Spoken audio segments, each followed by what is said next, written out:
'Cause I don't know, but I need this forever, straight up out of dreams, like a magazine. Hello, everyone. We've been live for 7 seconds, and I've been singing for 7 seconds. But here we go. I am just now burning my sage to cleanse the space. We're gonna have a little meditation session to start this session off. Um, I do plan on this being a longer session, so bathroom breaks may be necessary throughout this process. Um, it says divine alignment in the title, so basically I'm giving guidance towards divine alignment, and divine alignment can mean equilibrium within oneself. It can mean connecting to your purpose, connecting to your tribe. All of these different things is what I consider divine alignment. Today I have a blue candle burning in the back, a black one here for protection, and this pink one for self love and self acceptance. Um, the blue one is really for success and grounding within your emotional state to bring balance back to yourself. I call upon earth, wind, fire, and water to ground me in this space as I banish all negative energies and entities that wish to harm, deceive, or interfere with the messages that I channel today. I allow my spirit guides and ancestors to channel messages through me for the universe and the universal guidance of those who join me today in the live. I will be doing collective messages. You may find something in here that feels very specific to you. That'll happen often, especially when I have just a few people in the live. Um, if I sound awful, I am sick right now, so I do sound like really nasally. So sorry about that. Um, but that isn't going to stop me from doing this.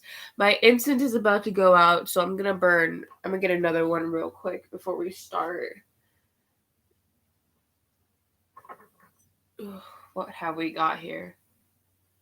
I just smelled that, like if I could smell it or something. It might be charcoal and sage. Don't get it twisted.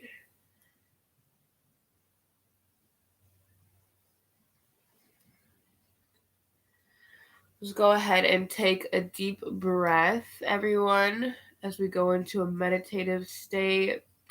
We will be starting the session off with a short meditation to go ahead and ground ourselves and connect with the universe. Ooh, that was pretty. Also, these candles, this little like black swirly one, you can't really see it because of the flames, but my mom actually makes them herself. You can find her on Facebook at Little Shop of Auras if you want to check out. She makes all types of purpose candles. She actually has a really unique candle that she made herself called the Vortex candle, and I personally used it for protection spells and to draw negativity out of my life. And it was very effective. Like, I saw results really fast. So, if you're someone who enjoys doing spell work or burning candles to dispel negativity and bring in positivity for your life, I do suggest checking out her shop. She has little owls and she has chime candles. Like I said, the vortex candles. She has fern balls, which are these like big fern looking candles. She has some lotus candles. She has lotus buds and then like actual little lotus, like bloomed lotuses. They're freaking gorgeous, and I do suggest checking them out. Uh, so moving on. Uh, I will now initiate this meditation session. Sorry, it's taking me a second.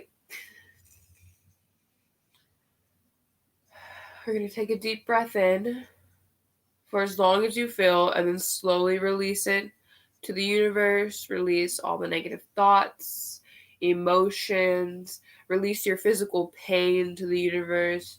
Allow the universe to flow through you and your being to heal you, so that way you can find a stable grounding place for yourself and within your life as to ground yourself in purpose, whether you are aware of what your purpose is or not. Allow yourself to connect and let your energy flow freely to the universe, to the I don't know where I was going with that, but something was trying to be channeled and it said no. Um, just allow yourself to flow and exist as you are.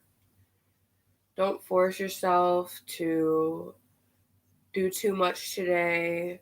Relax your shoulders, relax your arms, slowly relax your fingers. And relaxing your fingers, which you would oddly would think that it's them going like this, it's actually your fingers curling in. Relax your fingers. Relax your body down your back. Relax your legs and your feet and all of your toes. Allow yourself to just exist in this moment. Rest your eyes. Allow yourself to be healed by the energies that flow around you, within you. Allow your higher self to open up and connect to your inner child.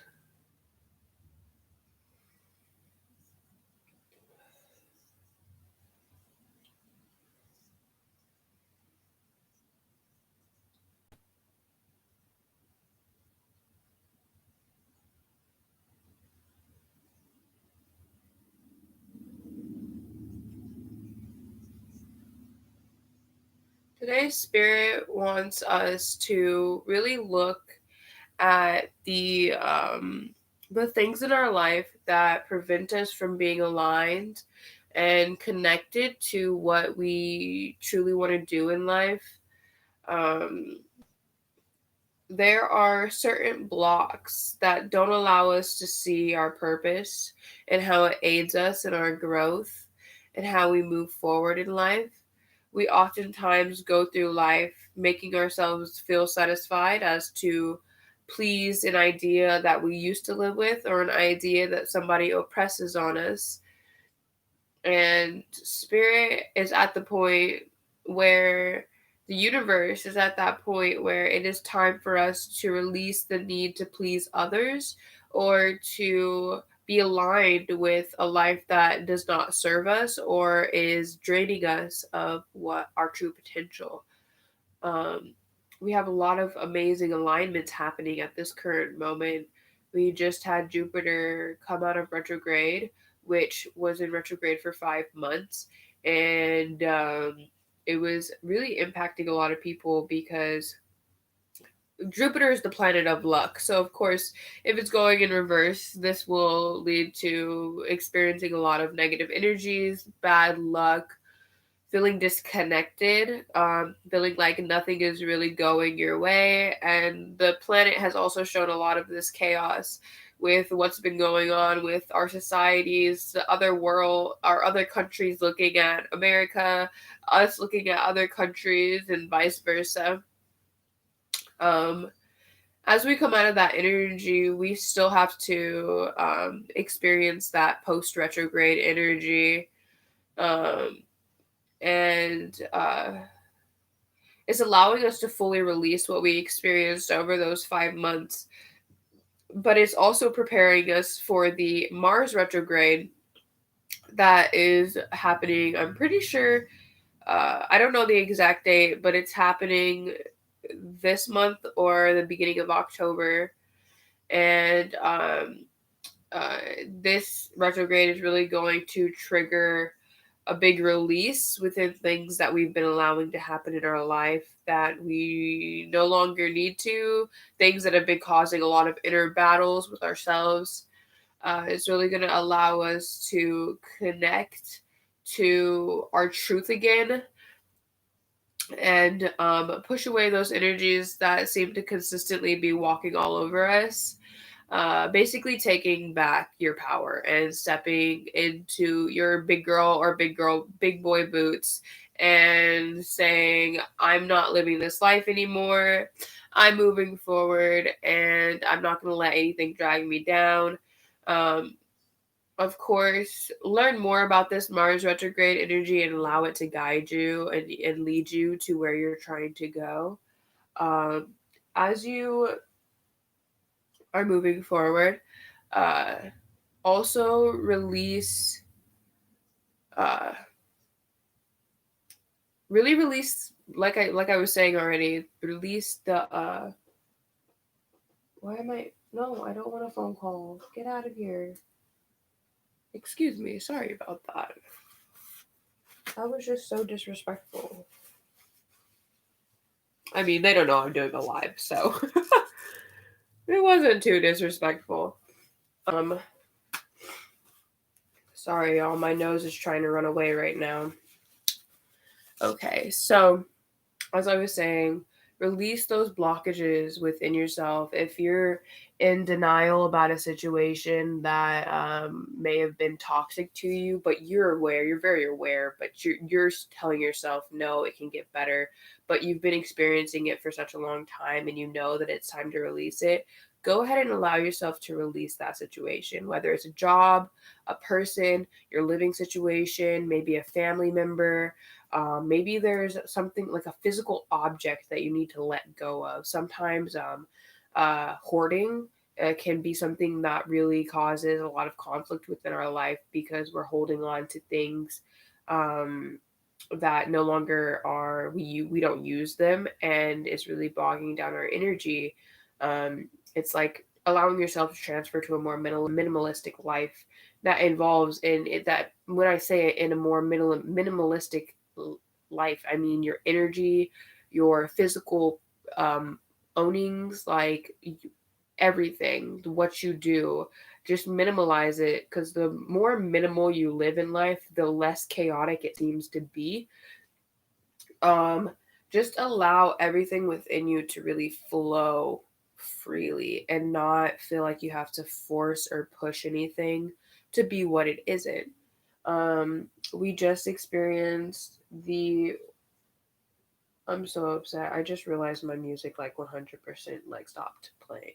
I'm not actually really that upset, but okay, back to what I was saying about the new moon in Virgo. Um this transit I feel like allowed a lot of release um within, I feel, how we see ourselves. And I want you to know, I haven't done like any research on that specific transit. Um, I myself am just going by what I feel and how I felt during the transit.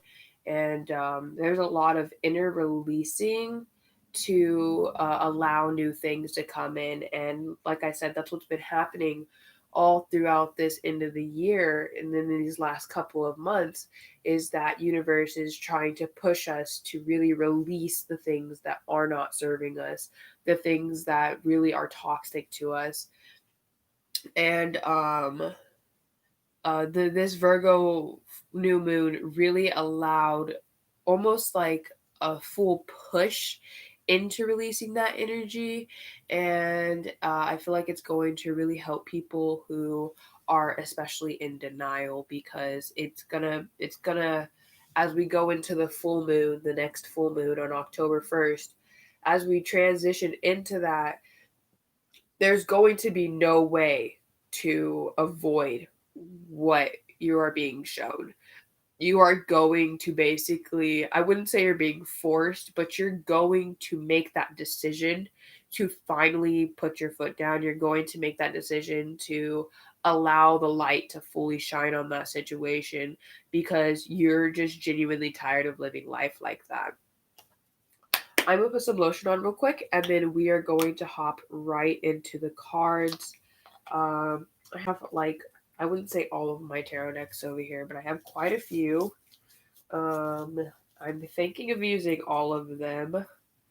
I have 3 decks over here that are new to me. I haven't hardly used them or used them at all.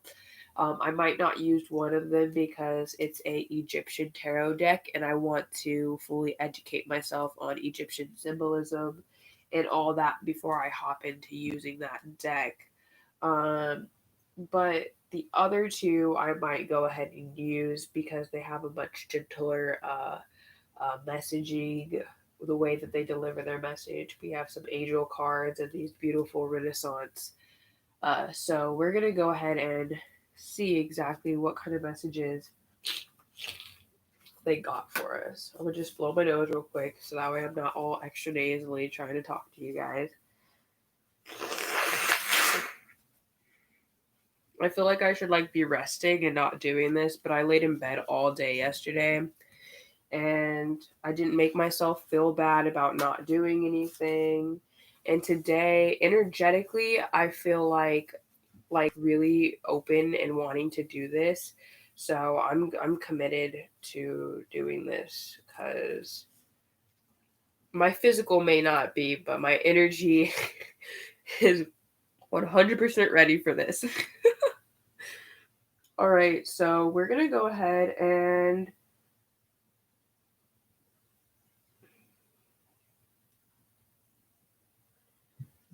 okay, so we're going to go ahead and start with some oracles. And yeah, I want to start with light transmissions of your soul so we can get messages directly from your higher self as to how you are being affected by these transits on an energetic level. How are these transits affecting the collective on a higher soul level, on an energetic level, in the 5D? On an energetic level, how are these transits affecting the collective? The collective I'm channeling today feels like we just all the herbs are on fire and now it's shooting stuff. Okay, I'm gonna watch this candle for a minute because I don't want it to start stuff on fire. Because that kind of spooked me a little bit. I may be fire, but I'm just not trying to start a fire. Yes, burn peacefully, gently, please. Calm. Cool. All right. I think it's pretty calm for now. All right. So let's go right back into that energy that we're trying to channel. This is, where is the collective's energy currently? And how are the transits affecting their energy? How are the transits currently affecting the collective's energy? Oh. So this is going to be a mighty big reading. I am feeling committed to do a live session. As it says in the chat, donations are welcome and appreciated. As at this time, I am currently on leave because of health issues and not having a working car. So that's always a good time. But I also have readings. My listings are down in the description area. If you're interested in that, just email me at lovingsoulunfolds@gmail.com and we can sit down and talk about getting you an appointment set up. I do PayPal, Venmo, and Cash App, so I can accommodate if you don't have one or the other. And my session prices range from $10 to $1,111. So I have a wide range of prices set up, and can make it work for everyone to make them comfortable. So Spirit, where is and how is these transits affecting this collective's energy and higher self? Can I just get a couple more cards, please? Okay. That's so odd. I don't usually get cut the deck, but recently I've been getting a lot of cut the deck energy from my decks. And it's so interesting because I don't usually get that type of energy, as my decks are always just, they're ready to free fall and just send the message out there. Whoa, okay, I wish I could move my computer and show you guys. I might just have to bring this candle over to you guys, but this is beautiful how it has appeared. On the bottom of the deck, we have divine masculine. This to me feels like some balancing energy. Man, this is so beautiful. I just have to like pick this up and bring it over. So my candles are melting together very beautifully. I don't know if you can see it, but here it almost looks like butterfly wings. So I was listening to this in a reading that I was watching the other day, and somebody was talking about how the Leo energy are going through metamorphosis. You know, they're not just, you know, in the cocoon phase anymore. They're finally coming out of that cocoon and spreading their wings wide. And I feel like this is kind of very true for the whole collective, because for a very long time we keep being told you're evolving, you're becoming a butterfly, you got your wings, and we turn around and our wings are still in our back and we're still little caterpillars and we're still crawling the tree, just eating leaves. Um, but I feel like even though we've been thinking we're just a little caterpillar crawling along the tree, we've actually been um, making that cocoon around ourselves, you know? And I feel like in some ways this showed as us trying to protect our heart, trying to protect our energy, trying to set boundaries with people, trying to really establish what it is that we want out of life. And I feel like that's what this cocoon phase has been, is us really establishing who we are and what we have to offer to the world. um I know what I'm gonna do, because this is like not it for me. This gotta move just a little bit. Okay. Oh, yeah, that looks amazing. Okay, no, we're actually gonna do that. Sorry guys, I have to like make it, it gotta feel right. It gotta feel right. Um, but we're now really, our wings are blooming. We're coming out of our cocoon. We're feeling safe and secure within ourselves again, and we finally established those boundaries. We've established what it is we're trying to create. We are establishing a purpose within ourselves. Um, and I feel like this is very important. Um, and it also really pertains that not just the candle is an important message within itself, but the way that it goes into the pink candle, the self-love, the self-awareness, the self-acceptance candle right here. It's you blossoming into your truth. Your heart space is opening and you're allowing yourself to be gentle again. And it's so amazing that that's what I see in the candle, because right here on the cards I actually have awakening and transformation. So those cards within themselves represent that butterfly that we're talking about. This is a time, a very pivotal moment for us to, you notice this little lotus on the top. Okay, this light in the background is not helping. I'm going to move this down just a little bit, see if that helps. Um, but this little lotus here at the bottom, the top of the card, represents you blooming. And I feel like if you're a very feminine energy, your masculine energy is opening up and allowing you to ground and transform what it is that you've been trying to create into a reality.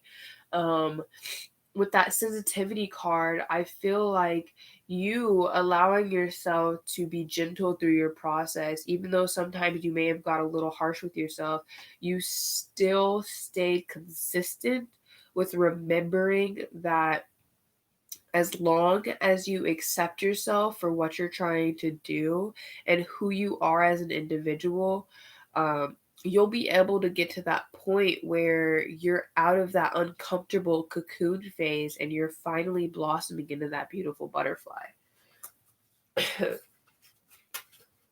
um the first card that came out whenever I went to really channel this energy was Insight.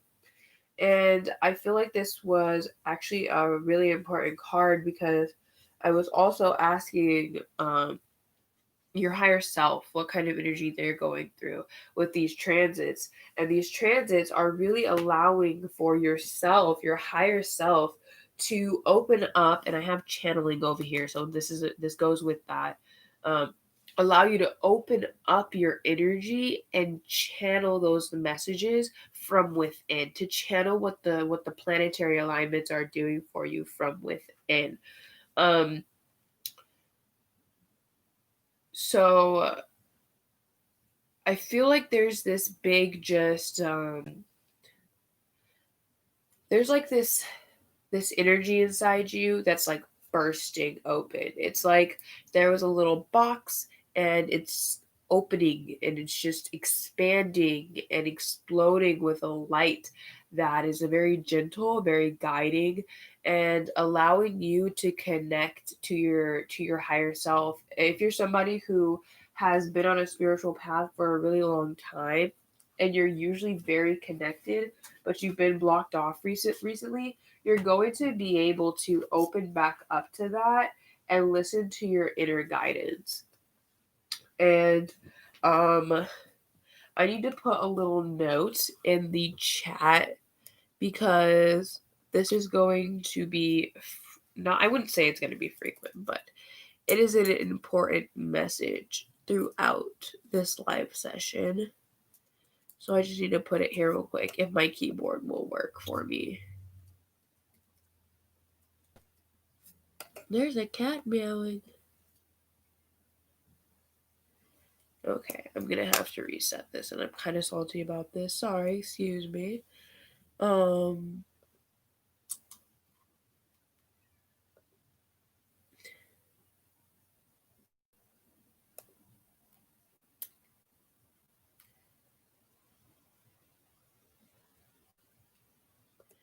right, there we go.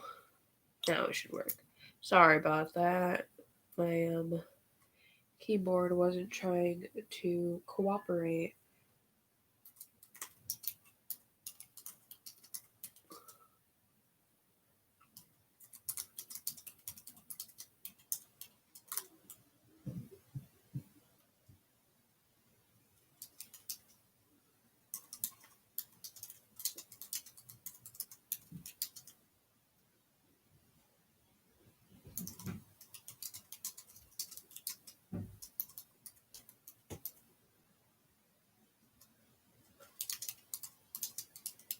I wish I could like put the laughing emoji on there, but I can't.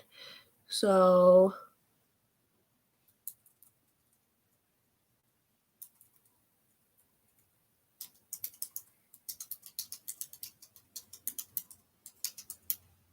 we're gonna pretend there's a laughing emoji. We're gonna put this face.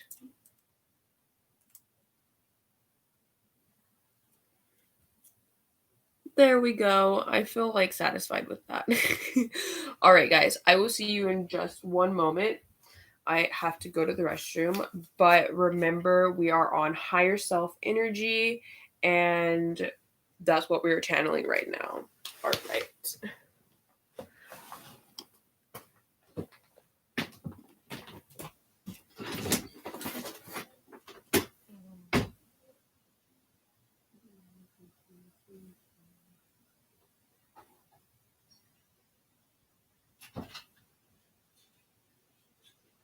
Hey, Layla. I actually should.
All right, guys. So, sorry about that. I'm back.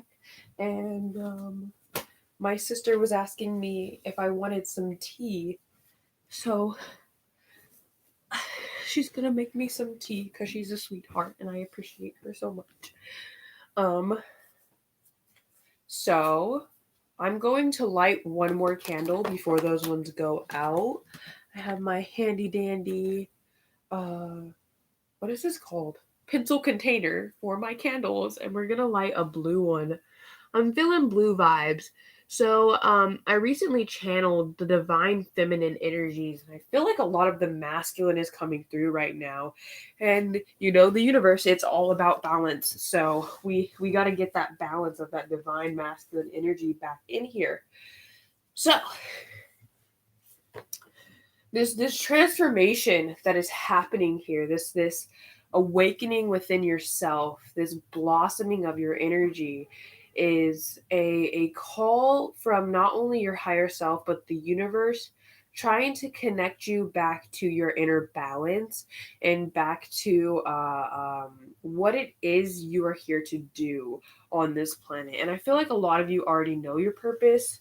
I've noticed for the people that I channel as I move along, I channel more and more for people who either have no clue what their purpose is or have a clue what their purpose is and are just trying to figure out how to get from point A to point B. And we are going to, which makes sense for me because I'm a part of that group. And so I wouldn't say that um, I'm necessarily, I don't know what it is about that blue candle, but it just threw me off so hard. I need to go ahead and sage it real quick and connect it to the channeling that we are doing today so that way it can get on track with us. Because it totally just funked stuff up real quick. All right, there we go.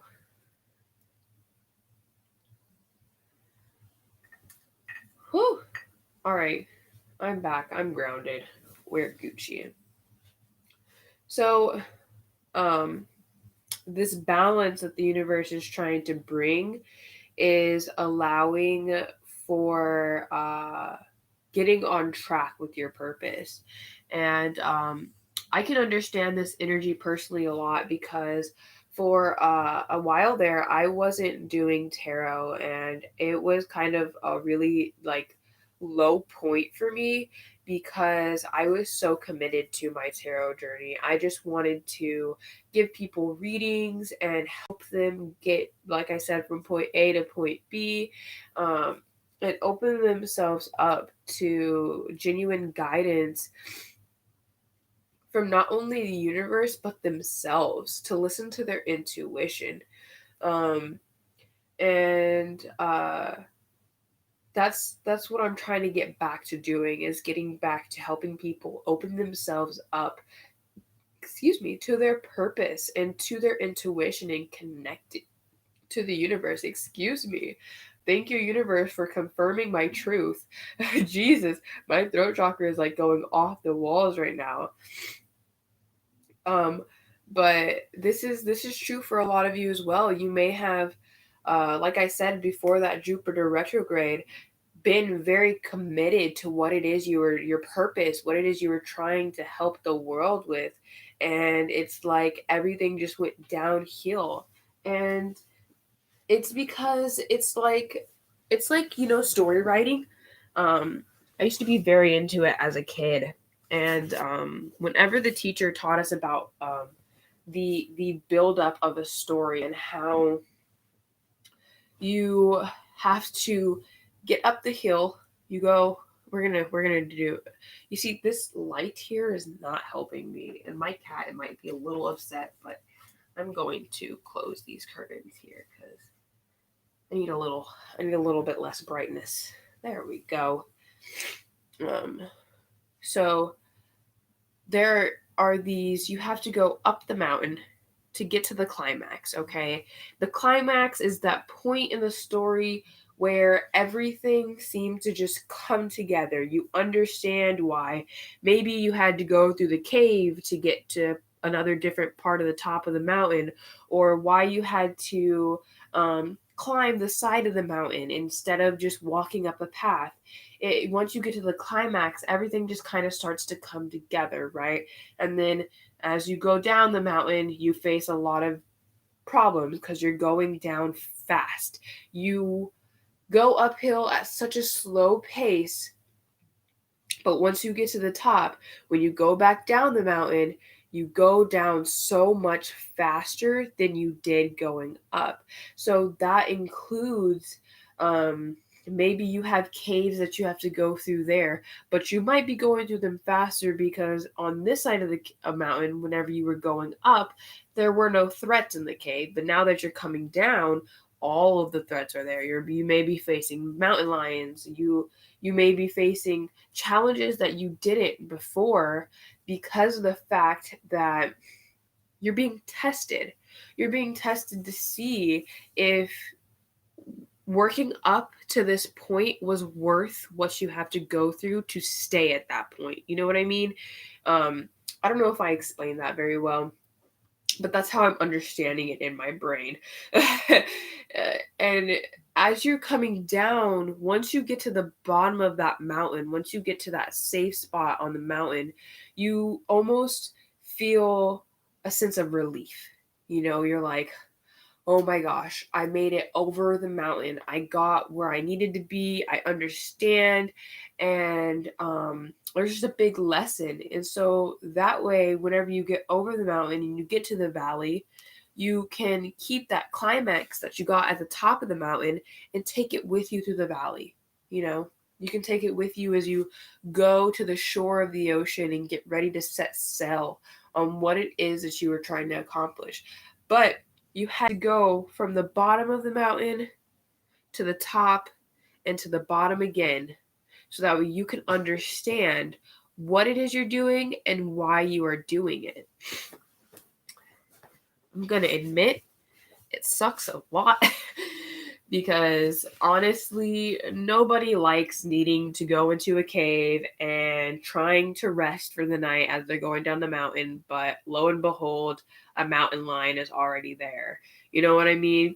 But you face that mountain lion and now you are at the bottom of the mountain and you are able to move forward with a clear viewpoint and reason as to why you are doing what it is you're doing here on Earth. So I'm going to go ahead and use all of the Oracle decks that I have over here. I have 3. Let me see if I can remember the names. I got too many decks. Okay, this is the Light Transmissions of Your Soul. And this next deck that I'm using is the Moon Oracle. So let's go ahead and see what the moon has to say for you. And I am a strong believer in the moon. The moon is one of my guides. I know that I do a lot of moon readings on here because the moon goddess Luna, she is one of my guides and I channel her very often. So this is one of the decks that I value during my readings. So let's go ahead and see what the moon has for you. And as you know, the moon pushes and pulls the tide of the ocean, right? So with the moon pushing and pulling the tide of the ocean that is 70% water, it also pushes and pulls the tide of us, of our emotions, of our water, right? It connects us to our intuition. We have epiphanies at nighttime. We have epiphanies under the moon. The witching hour is between 2 and 4 a.m. under the moon, right? So we got to remember that the moon's power is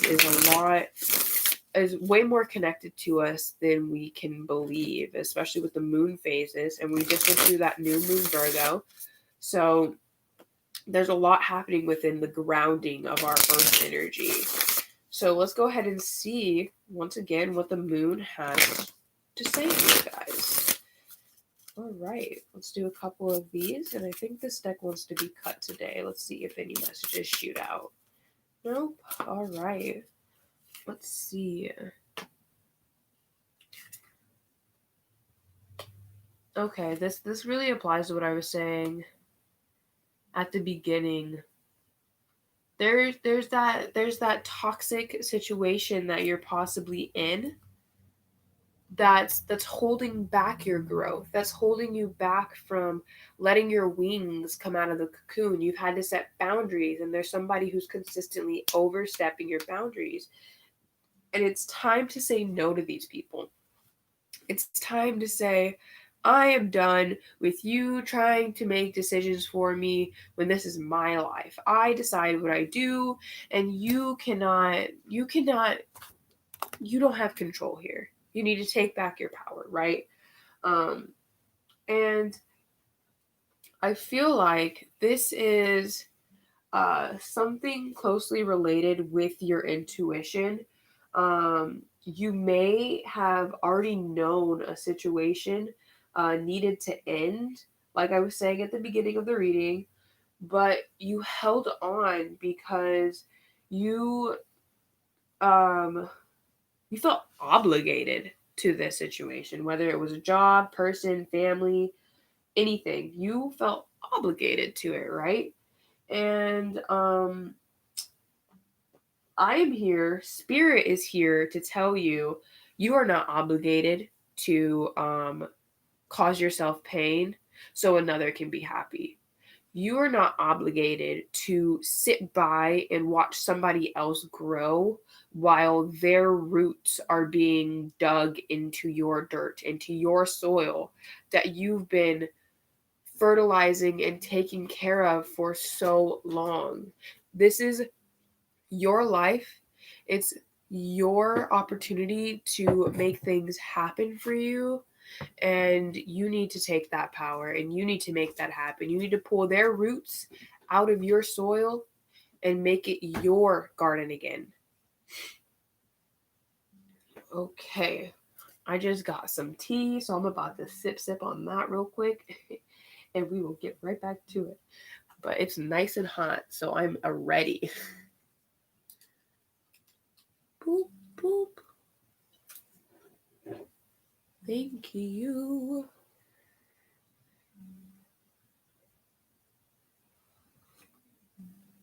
Oh, I may have burnt my mouth a little bit, but that was so worth it. Oh, the dangerous things we do to ourselves. Okay, anyways. Moving on. So, you're obligated to yourself. You're obligated to your garden. You need to put fertilizer in your soil. You know what I mean? And not allow others to say, "Hey, this is my garden now." After you climb that mountain and you put in all that work to make that soil grow worthy, make it ready for plants to be there, right? Whew. So there's really a need to listen to your intuition here because I feel like it's going to guide you to that release of the situation. Because right here we have nothing is yet set in stone. And this is under the mutable moon. And I feel like this card is really talking about how maybe you felt like the situation you're in, this was permanent. It was something that you can't change. It's something that's going to stay here and it's always going to be a part of of you and how you go about life. But Spirit wants you to know that literally nothing will come of this situation. Nothing. And sometimes with these Moon of the Oracle of the Moon cards, what they say on them is literally just straight up what the universe is trying to say. There's no deeper message. It's just straight up, nothing will come of this situation. So whatever you are feeling obligated to, you don't have to feel that way anymore. Release the idea that when something comes into our life and we seem to be the only good thing in that person's life, or we seem to be the only good worker at that job, or we seem to be the only person that's there for our family. When you do that to yourself, you forget that you can still be there for that person or that thing while also being there for yourself. And there's really that need to support what it is you are trying to create. And when you're out there supporting everybody else, nothing can grow from what you are doing. Nothing can grow from your garden because you're letting everybody else grow in it. Um with that, it says here adjustments are required, and we have this tree that it's fall. It's a fall tree. There are no leaves on it. And so sometime around whenever the trees are empty of leaves, there could be something that needs to change around then, or something that's going to change by then. um, you need to allow yourself to release unbalanced energy, release energies and people that you give your all and they give you half or less of what you are giving to them, right? um and you need to allow yourself to step into an energy where nothing has say exactly. That's what I'm feeling. Like I feel like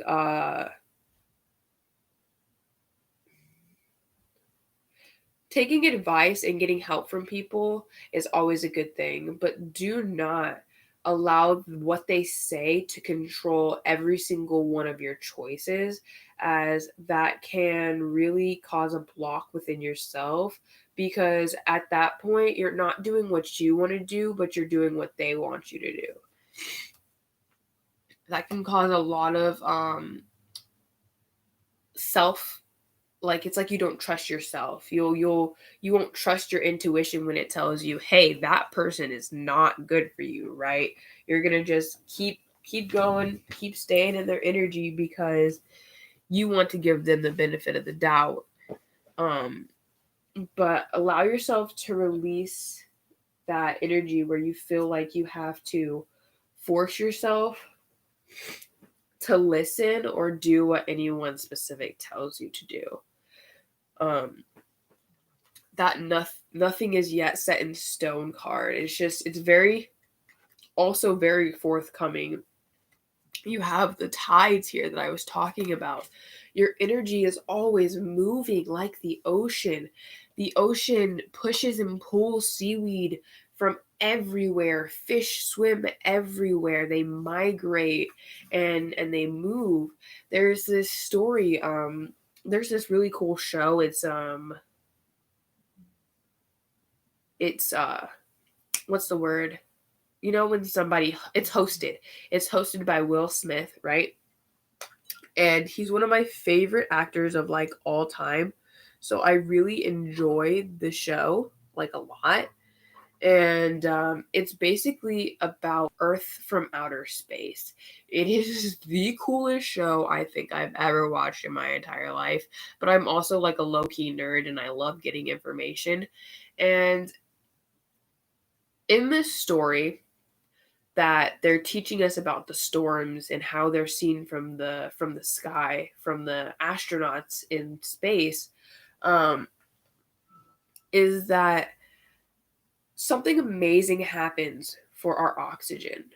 So The process starts at the glaciers, and what happens is these glaciers, they don't move for a really long time, or just because they're moving so slow, it doesn't seem like they're moving for a really long time.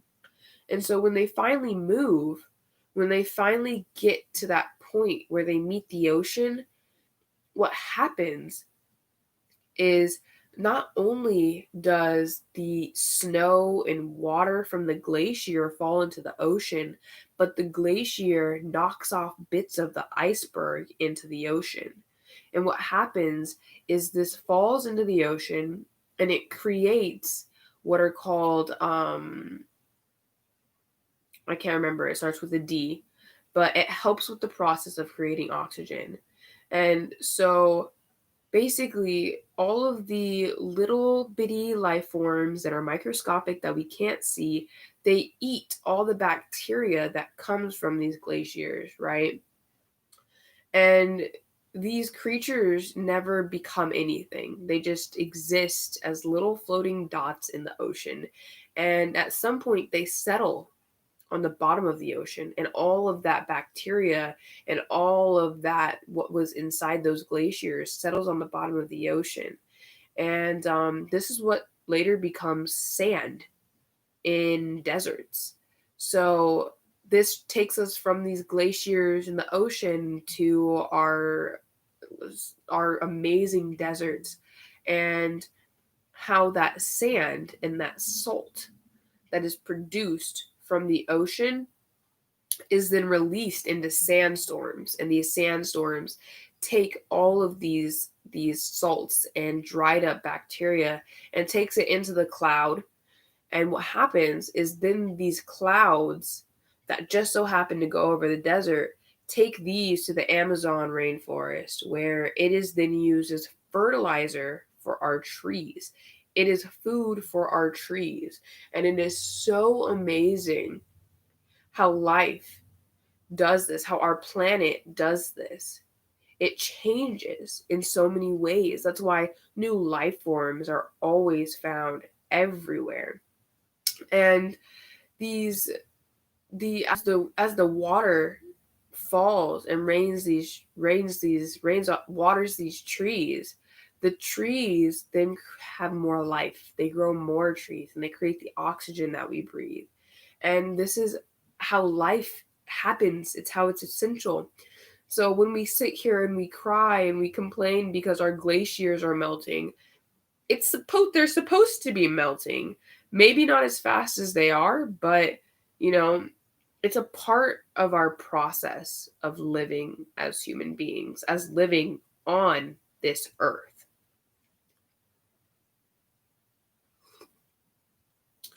And I think it's very beautiful how our oxygen wouldn't be here if it wasn't for that process of the glaciers falling into the oceans and the sandstorm carrying this bacteria and salt to the Amazon forests. And all the while we're just seeing clouds and rain, the astronauts are seeing amazing formations on Earth happening as life continues to grow and create itself. Yes, I did just say create itself. So, why was that story important to what I'm doing right here? Why is that story important to this reading? Because the earth did that itself. The earth did not need our help. The earth decided, I am going to create life. I am going to breathe. I'm going to do what I want, right? So that is what the moon is trying to tell you. Do what you want. Nothing is set in stone. Those glaciers aren't set in stone. They fell. They broke off into the ocean and they created life. So why can't you create life? Why must you be stuck in situations that drain you and make you feel like you aren't growing at all, when you can be this amazing light for everyone around you? You can be in a guide for people to understand what I just told you. You can be someone who tells people, "Hey, It's okay to feel that way, because you know what? That's a part of who you are. And if you have to experience that to be okay, by all means, do what you got to do. We're not here to tell people how to experience life. We're here to experience it.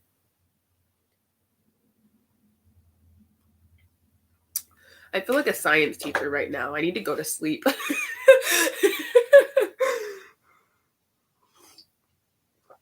But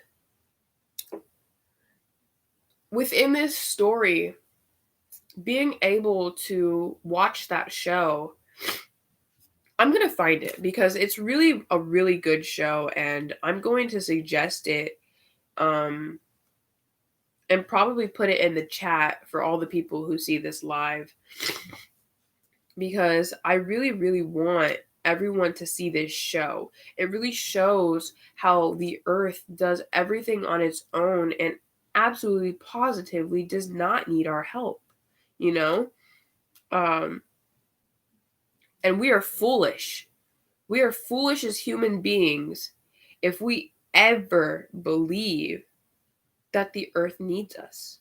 We need the earth to be able to live. I'm gonna blow my nose as this is loading real quick. I'm getting a little nasally again.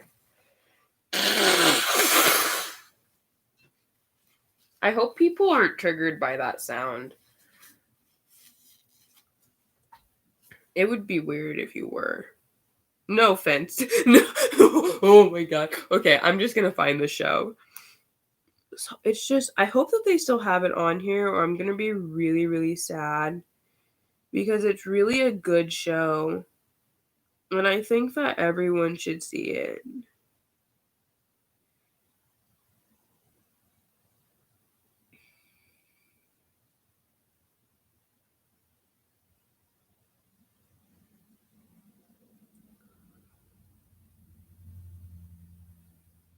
Oh, I think I finished it, and that's why it's not on my watch later list.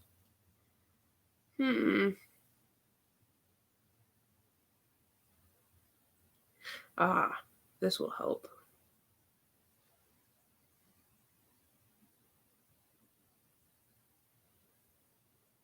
I think it might not be on here anymore.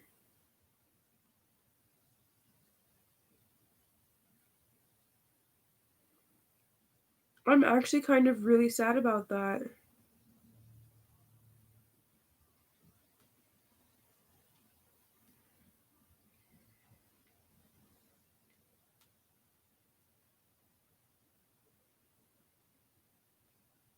Wow.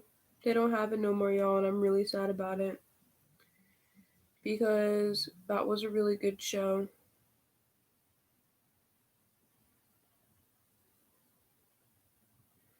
Wow. Okay, I'm kind of sad. Because, like, it's just, it shows the beautiful evolution of our planet. And like, to me, that's really amazing, and everyone should see that. Like, I want my children to see this show. You know what I mean? It seems like you get to not only see the earth and how it evolves, but you also get to see the viewpoints of people and how they experience the world evolving. Okay, since I couldn't find that, we're going to continue on with what we were doing. Um, but that really pertained to what I was talking about here, and about how we're changing and growing, and our earth is right now going through such a pivotal change, not only on a ecological value but also a sociological value. You know, our societies are changing, our governments are changing, and there's nothing that we can do about it. It's just time for change. It's time for things to um, stop benefiting the people who are creating negativity in the world. It's time for it to benefit those who are trying to create something amazing and beautiful in life, you know? So, um, as one of those people, if you're here watching this reading, you are one of those people that is here to help that change into a more positive world, you know? I have this card on the bottom of the deck. It says, be bold, make the first move. So, to me, that's saying that the situation that you're in, it's up to you to end it. It's up to you to make that decision, like, hey, no, this isn't happening anymore. I won't accept this to happen anymore. It's time for us to call it quits if it's just going to be you, and not a us, a we. We're together, you know? Because it should never be at a point where it's one person over another, right? There's got to be that equal give and take. And that's why I heavily feel like this masculine energy is here. Because the masculine energy, when he's in his true masculine energy, he is a giver, he is a lover, he is gentle, he is kind. You want to know why? Because he has peace with his feminine energy. He doesn't feel like he respects his femininity. So when it comes to a woman, he respects her because he respects that she exists on a whole nother frequency. Yes, their frequency is the same, but she is soft. She's empathetic. She is not built to do the nitty gritty hard work like how men in our society have forced us to be like, or how us as women have forced men to be more emotional, or like to block their emotions, you know, and not allow themselves to feel because they're supposed to be men, they're supposed to be strong. And we're ending that time. It's time for everyone to understand that we are all emotional. We are all able to get nitty and gritty. You know, we have women that are construction workers, we have women that are deep sea divers, and they tell us that that's too much impact on our bodies, right? Because we're so fragile and soft. But women survive from it, right? And men, they're doctors, they're nurses, right? And they're caretakers, because we are all as humans equally capable of all of these different things, and we need to allow that balance within ourselves, right? We need to allow ourselves to understand and respect each other's as humans, not as a male, excuse me, not as a female, but as a human being, as existing just as they are, with no filter, with nothing that creates inner battling, you know? Um and being bold and making that first move, um underneath that divine masculine energy is really saying, you know, step into your masculine energy, step into that power. And let me do a little disclaimer real quick, because some people like to say, well, I'm a girl, like how can I have the masculine, or I'm a guy, how can I have the feminine, or I'm a girl but I feel more masculine, or I'm a guy but I feel more feminine. Did I just say that wrong? I don't know. I think you get the gist of what I'm saying. But I'm going to say it again. Or you know, no, I said it right. We're going to leave it at that. Oh my god. I'm confusing myself. I need to calm down. Okay. I just got really excited. I'm loving this energy right now. And um we have all these energies in us, right? So we need to remember that when we're feeling feminine, we need to accept that feminine energy. When we're feeling masculine, we need to accept that masculine energy. We could be very masculine one day, but we want to dress up and we want to wear a dress and we want to have our hair done, right? And that's okay. You can be in your masculine energy and still pop the fuck off. I swear to God, queen, put your crown on, wear it straight, because you looking delicious. Let me tell you. Okay. And we can also be a male and be want to be feminine that day and also still go to work and punch with the guys and do that masculine stuff or do that feminine stuff. And it's just a matter of where you're at within your own energy.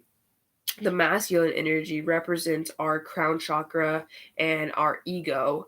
But when I say ego, I don't mean that you're an egotistical jerk. I mean, your ego is your personification of one's self. And this is all about the masculine energy. It is how you see yourself, it is how you see the world around you, it is how you go about the physical, right? And so being that masculine energy is allowing yourself to exist on this planet as you are. And that takes us back to the beginning of the reading of the cocooning, of that blossoming butterfly becoming who they're meant to be. And it's because you've been in the 5D, in your feminine energy, soft, emotional, energetic energy, right? And now you're allowing yourself to just be who you are with no filter. And now that you're there are situations in your life that cannot be here no more because you are not who you were when you first got into these situations. You are a whole new person, a whole new being. People are like, butterflies and caterpillars are the same thing. Yes, they are. A butterfly comes from a caterpillar, but they're two different creatures. A caterpillar does not have wings, and a butterfly does not crawl along the trees. I'm pretty sure butterflies can't even eat physical things. Like they just drink water and syrup stuff. They don't actually eat leaves. They're two different creatures, but they come from the same thing, right? The caterpillar was the physical and had to crawl to create itself into a butterfly, which is the energetic feminine, right? It's beautiful. It's bringing tears to my eyes. I don't know if it's the incense done burning or if it's I'm genuinely feeling that emotion of transformation, but it's a long process to realize that every single person that you become along your journey is who you were meant to be in that moment because you experienced something beautiful from it. Maybe these situations were toxic. Maybe you felt obligated to them, and maybe they bring you a lot of happiness or they bring you a lot of turmoil. But the point of those situations was to show you who you truly are on the inside and on the outside. You accept your physical for being what it is. And this involves, how when you're in high school and you just want to dye your hair and cut it and change it, it's because you're trying to figure out who you are. What style suits me? What makes me feel like me? And for the longest time I dyed my hair 7 million different colors every 2 weeks, every other month, because I needed to figure out what was me. And now my hair is blonde and I love it. It feels like I'm this confident person because I've accepted just one color. I don't need to consistently change it. I've just said, dang, this is me. I love this. This is my aesthetic. This is how I feel on the inside, right? And now that I've found that, I feel so confident in my hair, whether it's short or long. But when it's blonde, it makes me feel so expressive of who I am, you know? And that's how it should be. And that took me a process of literally almost until now. And that's about 3-4 years.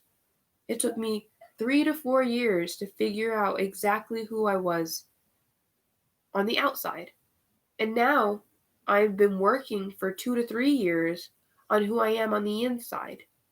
And it's been a process, but I've accepted every single step of the way, no matter if I lost friends, no matter if I was hurt in situations, no matter if I had to go through things that made me feel like maybe I shouldn't be here, or if I went through things that maybe drained me, but I forced myself to be there because I thought that was right for me at that moment.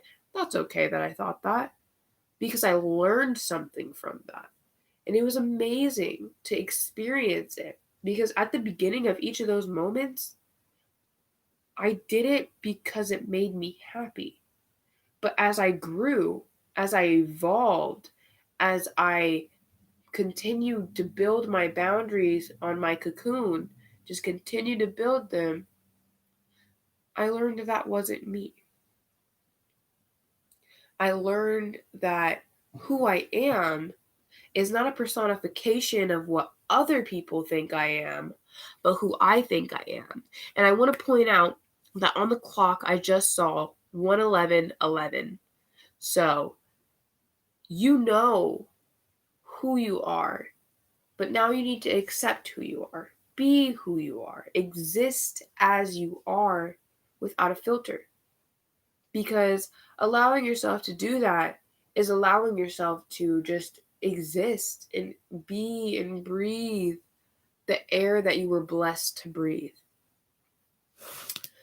I'm going to go ahead and move on because I want to go ahead and continue reading, and we're already past an hour, and I really don't want to make this too long, even though it's going to be a long session. But that's important that you remember that life is a process, and we can't force it to go faster. And we can just allow ourselves to be in each moment that we experience. For these cards, this is a Zodiac Oracle deck. I will be channeling the energies that are around you at this time. I won't be channeling if it's a negative energy or a positive energy. I'm just channeling the energy as it is and as it wants to appear within your life. So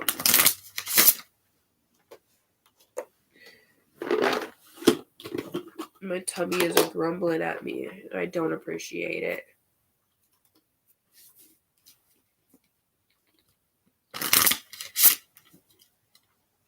Spirit, what energies are around the collective at this time?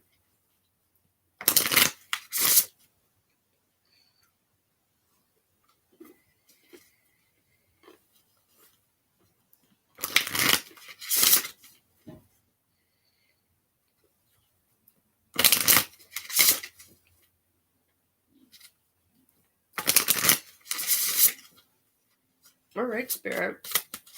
Whoa, this deck wants to spit cards out today. Let's get 2 more cards, please, Spirit. 1 more card, please. All right. On the bottom of the deck, we have Virgo. Wow. So you know what that tells me? This new moon transit that just happened is going to strongly affect you guys. So go ahead and look into that transit. Look into how it's going to benefit your soul growth. Look into your birth chart and see how it's affecting. Look into your 6th house and see how it's affecting your 6th house. We have your Venus, Uranus, Taurus, which is interesting because I was feeling Taurus energy and now we're channeling it. So I'm appreciating that. We have Pluto,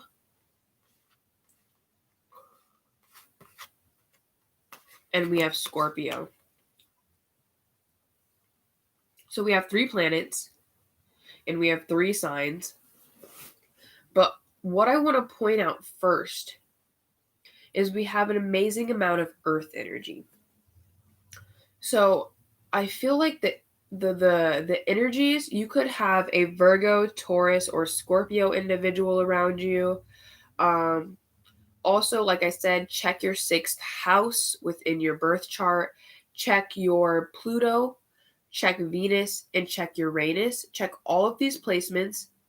See how they are being affected by the transits at this time. And also check your Scorpio and Taurus placements. But also, the Virgo, Taurus, Scorpio energy is surrounding you at this time. This Scorpio energy is actually going to be the time when there's hardly any leaves on the trees. So, like I was saying, with the adjustments are required, there's something pertaining that Scorpio energy that needs a shift.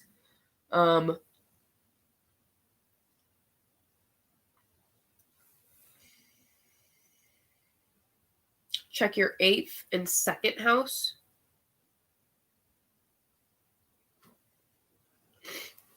As well.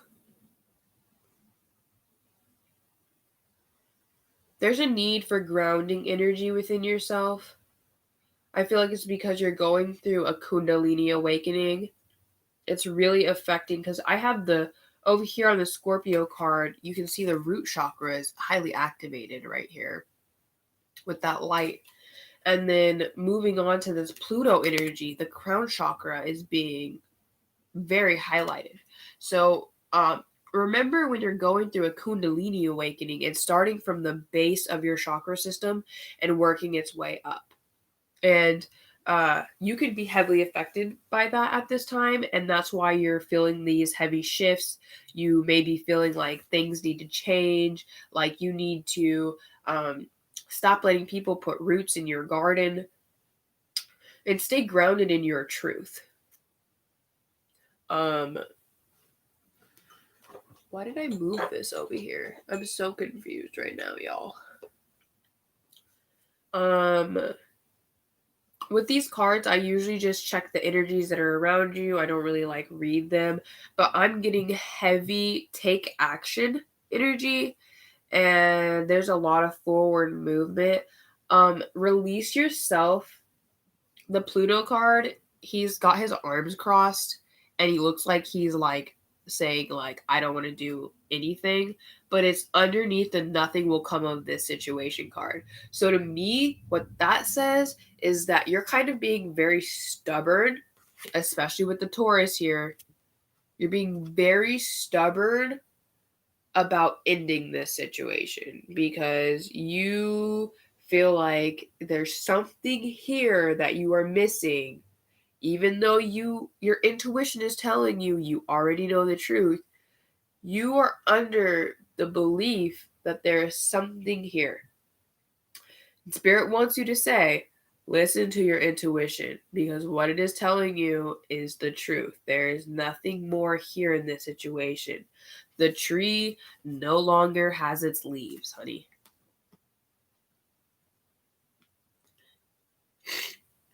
Oh, I'm so sorry that I have this awful cold right now.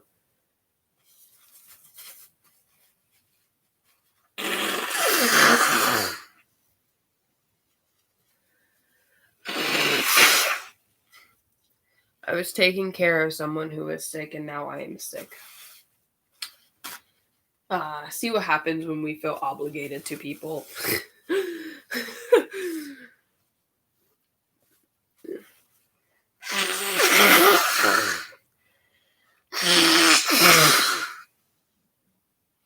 Yeah, I will always be a healer. Point blank, period. All right. So, now that we have all of our oracles out here, I am so excited to pull out the tarot cards. I'm going to let you guys sit in this energy. Go ahead and do some research on those houses. So, the 8th house, the 2nd house, and the 6th house. Go ahead and do some research on that. And also check out your Pluto placements, your Venus placements, and your Uranus placements. See what signs you have in those, as well as where in your houses they affect. I'm going to take a small snack break, and then we will continue with the tarot.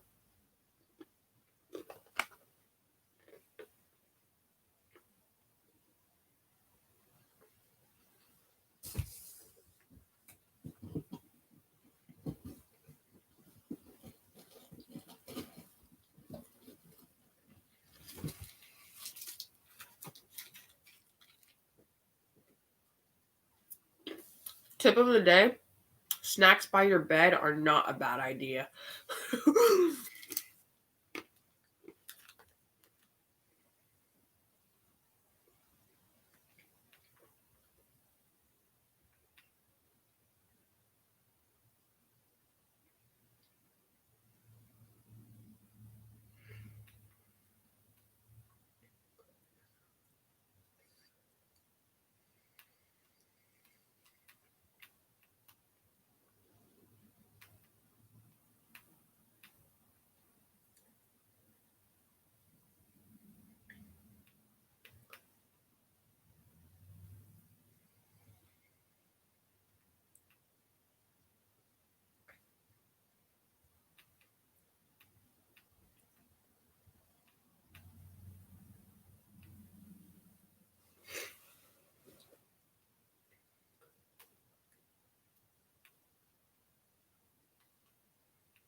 What is this pop-up?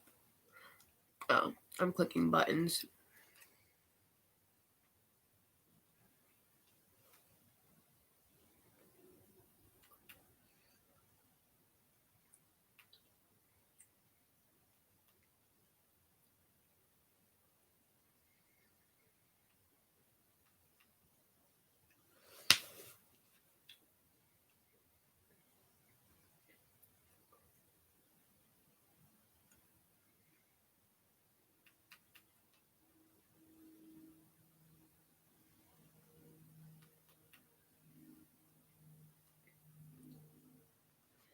Oh my god. Do you ever just like get sick and you become a mouth breather? Because I swear I probably was snoring really loud last night.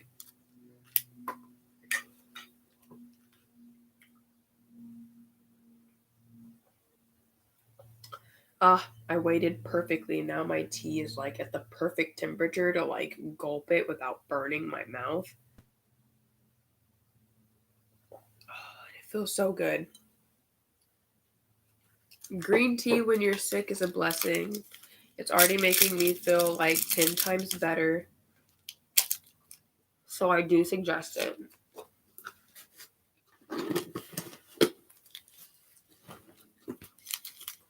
Okay.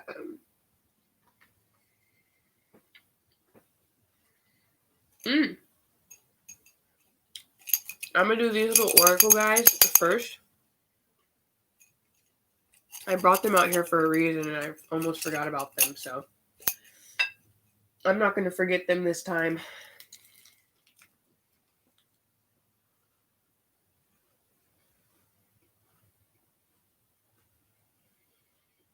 I'm low-key really wanting to use my Tarot of Sexual Magic deck. I don't know why, but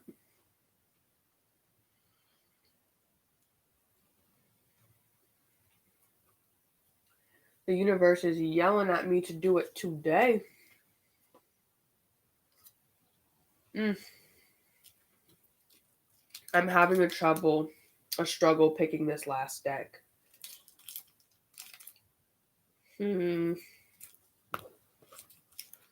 What shall I do? What shall I do?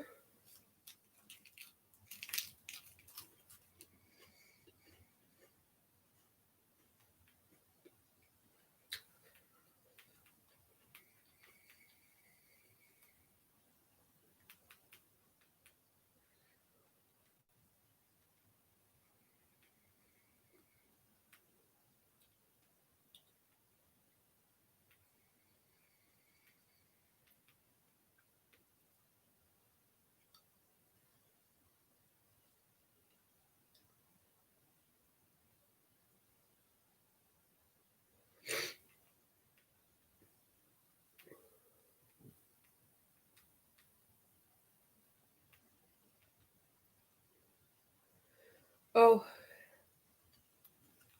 my eyes are watering again. There's a lot of heavy emotions like in the collective, and I don't think I can really handle it today. But I'm really trying because we need to purge this. We need to feel it, and we need to just allow ourselves to be emotional sometimes. And I feel like over these past 5 months with that Jupiter, a masculine energy, being in retrograde has really forced us to feel like we have to be going, you know? Like I know personally in my experience, I've been going and I've just been like my head hurts sometimes because like I'll get so frustrated with myself whenever I can't do stuff and I can't like physically get out of bed to like work on my tarot or even just go to work in general. I just beat myself up and I don't know why I do it, and it's just because I'm so used to, and our society asks so much of us and I ask so much of myself that whenever I can't get up and do stuff and be a physical in my masculine energy, I feel like I'm not succeeding. And this is something that we need to break, and we need to remember that it's okay to rest. It's okay to relax. That's why what I was saying at the beginning of the video, um, how so I was apologizing for being sick, but I rested all day yesterday. Like I stayed in bed. I was not like anxious with myself about not working, and I was really proud of myself for not beating myself up over that. And excuse me, may have ate my cashews too fast. Um, but today my energy just feels so nice because I didn't pressure myself to relax. I didn't force myself to get up and say, oh, Ariana, you're being lazy, or you need to get up and you need to do something, you know? I just allowed myself to rest and watch TV and play video games and just do whatever the fuck I wanted. And I feel like that really just healed my inner child and allowed it to be soft and gentle. And it really healed me from the inside out.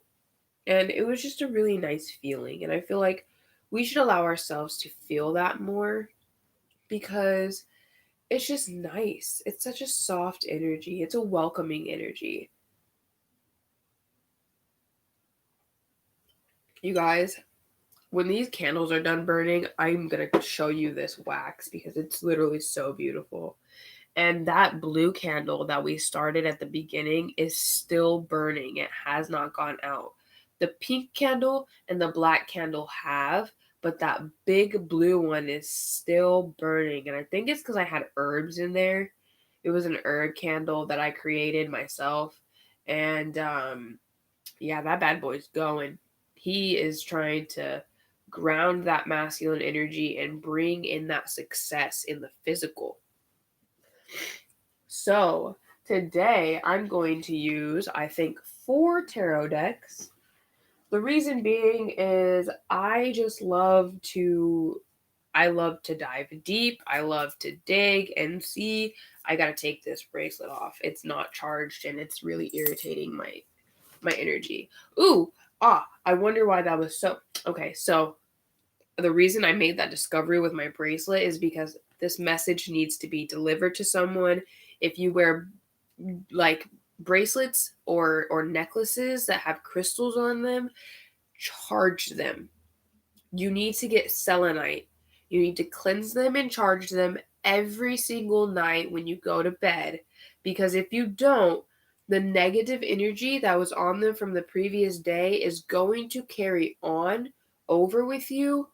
And, excuse me, and uh, it's going to be very irritating because that bracelet, when I don't cleanse it at night, I'll put it on the next day, or like I'll just wake up with it on, excuse me, and it's itchy. It's very uncomfortable and confining, and it feels like it's draining my energy rather than protecting and healing it as it should. So please, please, please keep all of your spiritual jewelry cleansed and properly anointed for protection and healing for you.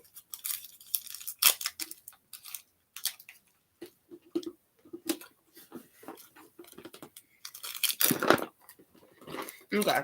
I have to resituate myself, and then we're gonna get started.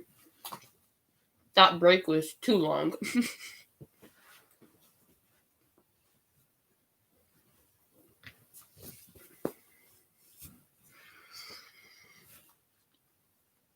Ah, shit.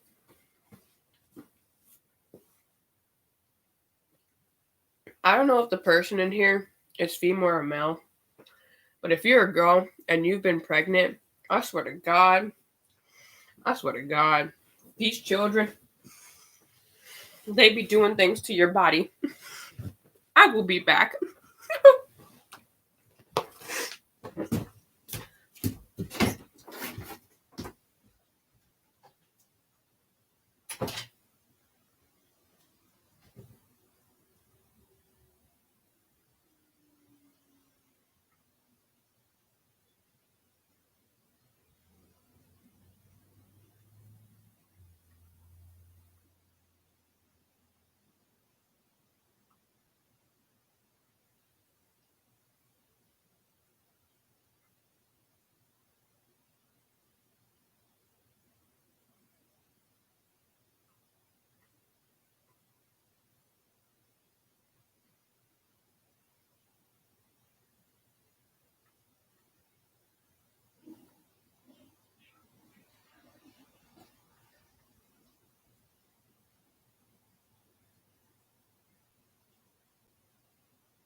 Okay, y'all.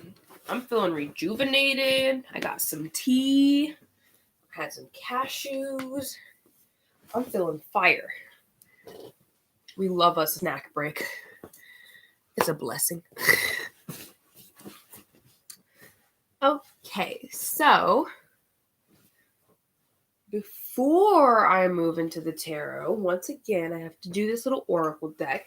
So this little oracle deck actually comes from a bigger oracle deck that I oh, there are those tweezers. I've been looking for those for a very long time. It's called The Most Beautiful Moments of Life, I believe. Something like that. No, that's a BTS album. That's a BTS album. But it's something along those lines. It's literally like right in front of me. I can see the box, but I can't see the words. Okay. This is from a trimmed deck. We're just going to say that. So these are the words that were at the bottom. And I debated for a really long time if I was just going to throw them away or keep them. But I kept them. And the reason being because some of the words have their own power. They have their own different definition than what the image itself is saying. So I was like, you know what? We're going to go ahead and we're going to keep these bad boys. So we're going to go ahead and see what messages Spirit wants to be channeled from this deck. And I'm going to get like 2 more. All right. So the first 2 that came out were Flower Spirit and Bloom. So I like these 2 coming out together because clearly it's a flower, flowers bloom. Excuse me. And our numbers on here are 10 and 5. So the 5 represents change. The 10 also represents change because a 10 represents an ending and then a beginning, right? But a flower can't change unless it blooms. And so I feel like there is something within your energy that is calling for, coming back to this card at the beginning, this sensitivity card here, that's calling for a gentleness. Appreciate your petals, allow them to slowly unfold. Don't force them, don't just open them, just allow them to unfurl and gently open into their natural being, into their natural existence, right? Allow yourself to bloom softly into exactly what it is that you are trying to create for yourself. Yeah.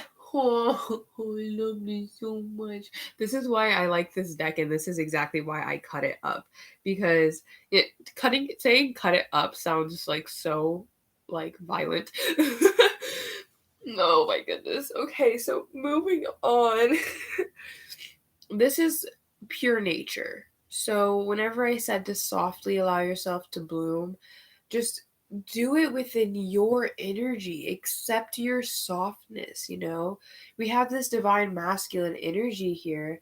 And I feel like the more that we go along this reading, the more that I realize maybe you're forcing yourself to be in a very masculine energy. You're forcing yourself to be physical and go, go, go, even though your energy can't accept that. It's always negatively impacted by that. And you need to allow yourself to go into that more softer, that softer, stop trying to force your way out of the cocoon. Slowly push your way out of the cocoon. Because it hurts a butterfly. They are in physical pain when they are coming out of the cocoon. So you need to be gentle with yourself. Remember the softness of what it is that you're doing here on this planet. We have here 52 Sea Witch. So we have 2 sevens here. So this is a very spiritual, feminine energy that you are experiencing, that you need to experience.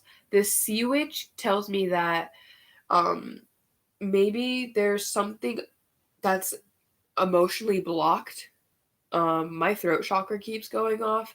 So you may be ignoring something. There may be someone around you who is trying to control your emotions. Maybe they're using witchcraft, or maybe you yourself are trying to use some sort of magic to open your heart chakra up. We do have that very green heart chakra energy here. So it does make a lot of sense to me that this is your emotional energy either being controlled or you are trying to allow it to be released from its confinement of maybe you've put up walls around it and now you're ready to take the walls down, but it's a lot harder to take the walls down than it is to put them up, right? So this also applies to that allowing yourself to bloom just softly. Allow the walls to come down naturally. Just imagine them like this. Imagine that they never existed, or that the earth is your healer and that the earth is slowly pulling the walls down into herself and turning it into soil, turning it into the earth as she takes those walls from around your heart, so that way you can heal and you can bloom properly. So that way when you go to release that energy, it doesn't just hit the wall. It's able to go past the wall and go to the universe and go to the people around you, to heal everyone within your energy, to heal yourself, right? Ooh, I like this one, and this one may need clarification because we have here another 10. So we started it off with a 10 and now we're ending it with a 10. It says, "Can you hear me?" So I feel like this flower spirit that's trying to help you bloom and heal and find that pureness within your heart space wants to know if you can hear its guidance. Can you hear your intuition? Are you trusting your intuition? Are you trusting how you feel deep down within your solar plexus? Or are you trusting how you think? Are you trusting how other people think? Or are you trusting you? Can you hear you? You know? And that's also by channeling. That's by channeling. So something is trying to channel you, and you need to open yourself up to it. You need to open yourself.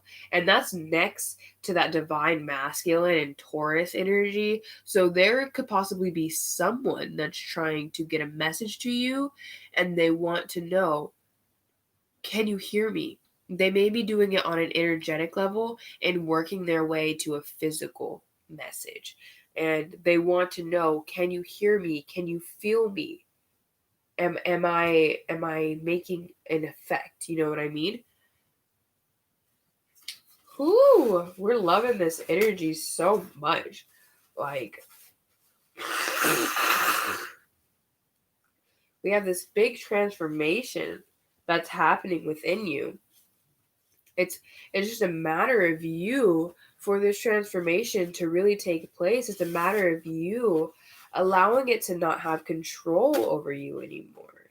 Allowing yourself to really feel and be as you are, who you are. And when I say that, I'm looking at these zodiac cards. So it could be very important that you check into the houses like I suggested, because they could really, really, really help you out.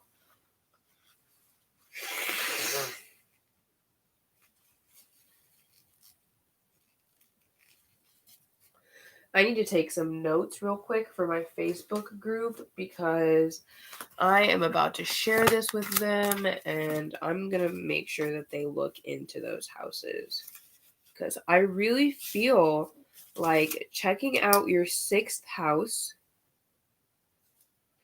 8th house, and 2nd house, as well as Pluto, Venus, and Uranus placements. I also need to note this for myself, because some of this is really resonating. And even though I detach my energies, I'm doing a collective reading. So this is going to be for everyone. And I would also like to look into these placements, look into these houses, see what the 8th house represents, what does the 6th house represent, and really see what's happening in the collective. Where is everyone being impacted? Because the more that I'm aware of this, the not only the easier it is for me to heal myself and move forward, but it also lets me know the next time I do one of these readings, like, okay, are you still needing that guidance in your 6th house? Are you still needing to know how your Venus placements are being affected? Do you still need to know how does the Scorpio affecting your Taurus? Like, what's happening here? So, I'm gonna go ahead and finish taking these notes, but I wanted to say that. And now we can actually get to the tarot. So I'm mighty excited. I gotta move these decks. Like, I just have so much stuff here, guys. Some of it's useless, some of it's useful. I keep pushing my keyboard further and further away from me. I'll survive though. So I don't think I'm gonna use this one. I think I kind of put it over there.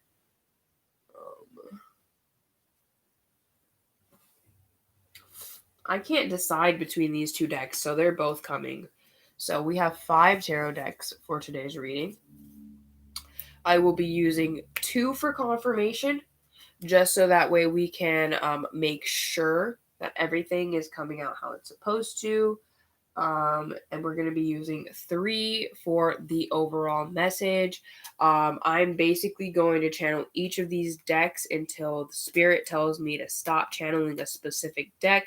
If it tells me to go back to a deck afterwards, I will most likely be using it for confirmation more than using it for the overall message. Whew.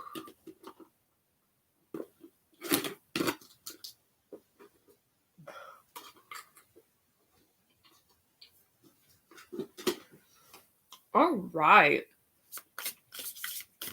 I'm gonna get some shuffles in. See what messages Spirit has for the collective.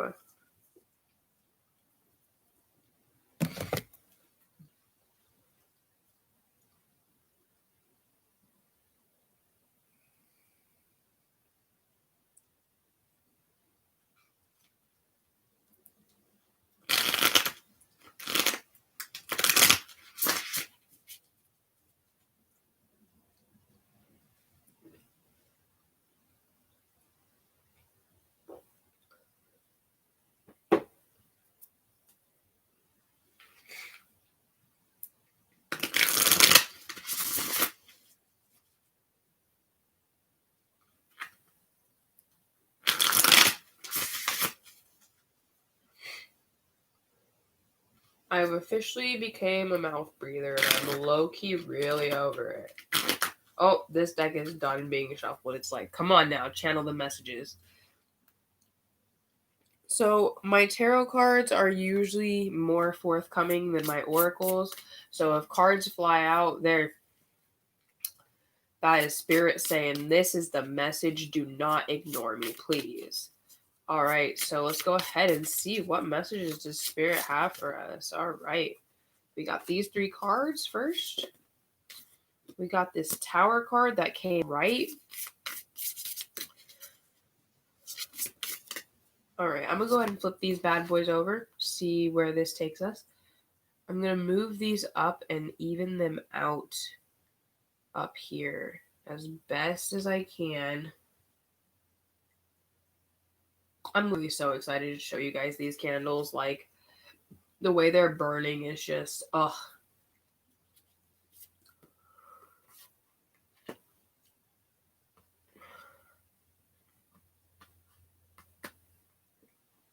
There's something really ending here, 100%. Yes, it's something that's it's an emotional situation. It's no longer fulfilling you. Yeah. Woo. Woo. Interesting. I've got quite a few cards here in reverse. I don't read reversals, but I take when it comes out in reverse into note.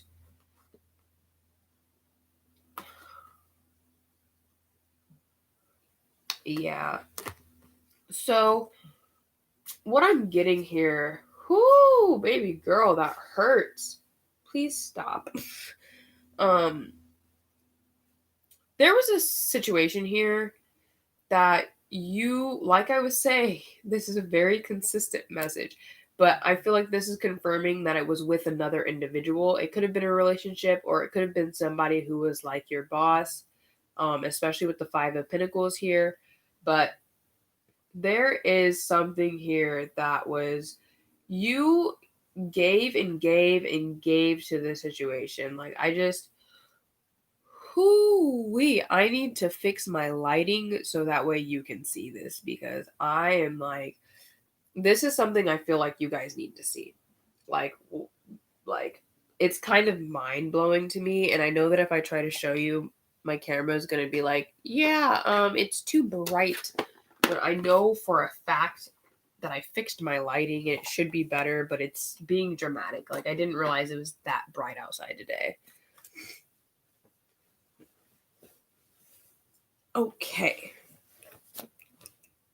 Let me just plug this ring light in real quick. I should have done it from the start, but I honestly didn't think that I would need it.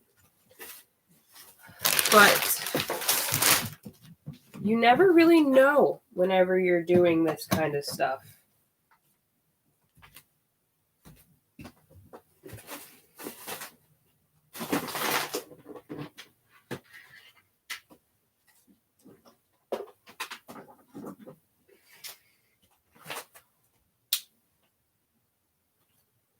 All right, let's see if that helped.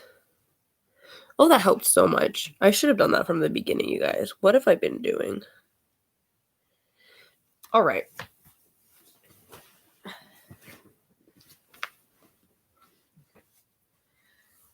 So, now that I can properly point things out to you guys,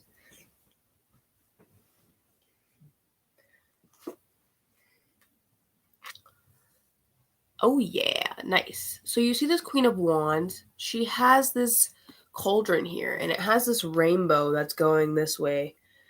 And I feel like that's representative of this King of Cups chalice also going this way. But it's like he doesn't care that it is being filled up, but she just keeps putting the energy into it. She keeps creating that energy, right?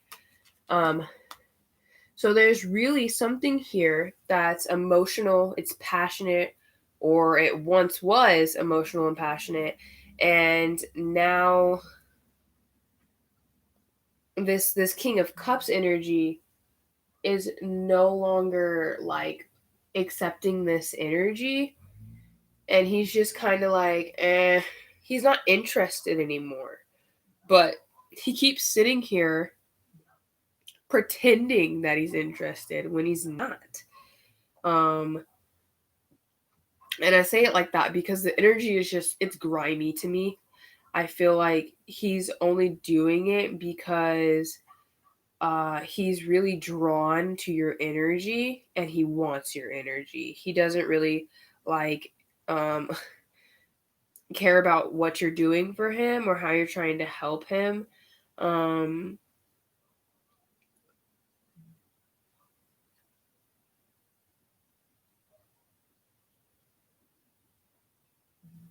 Yeah. So if you look at this imagery on the Six of Cups, the woman has two bowls and the man has one bowl. He's also kind of keeping it to himself. This individual is bald. This individual does not have, to me, a feminine or masculine representation. I'm pretty sure it's feminine right there with the breasticles. And the feminine also has two bowls. And then the masculine still only has one bowl. But you notice how the feminine is trying to offer a bowl on either one of these. It actually looks like on this one, she's offering both of her bowls, right? And I feel like this is a constant cycle. You're constantly trying to give, and it's like the more that you give, the more you are stripped of who you are. And it's made it very hard for you to want to give, but you still do it because you're a loving person. You have genuine love within your body. You have genuine care within your body. And it's just very taxing on you because the other person doesn't have genuine love. They don't know how to genuinely love. They appear as this King of Cups, but that's because the only reason that person is a King of Cups is because he's taken everybody else's love and made pretend that it was his. And the universe is at a point where it's saying, excuse me, sir, you cannot do that no more. Excuse me, sir, but this energy does not belong to you. Excuse me, sir. Why are you doing that? That was just so rude. Ooh, let me read the beginning of. Let me see that title. No, I don't know. We'll see if that song is important later on in the reading.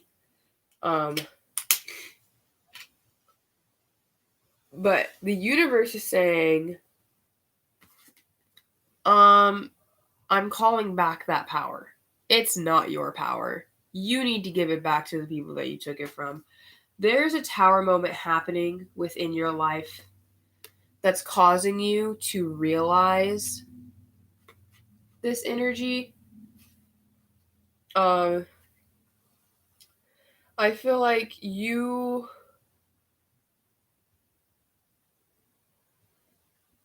prepared for this tower moment. You don't want it to happen, but you've been knowing for a really long time that it's going to, because you know that it's just one-sided.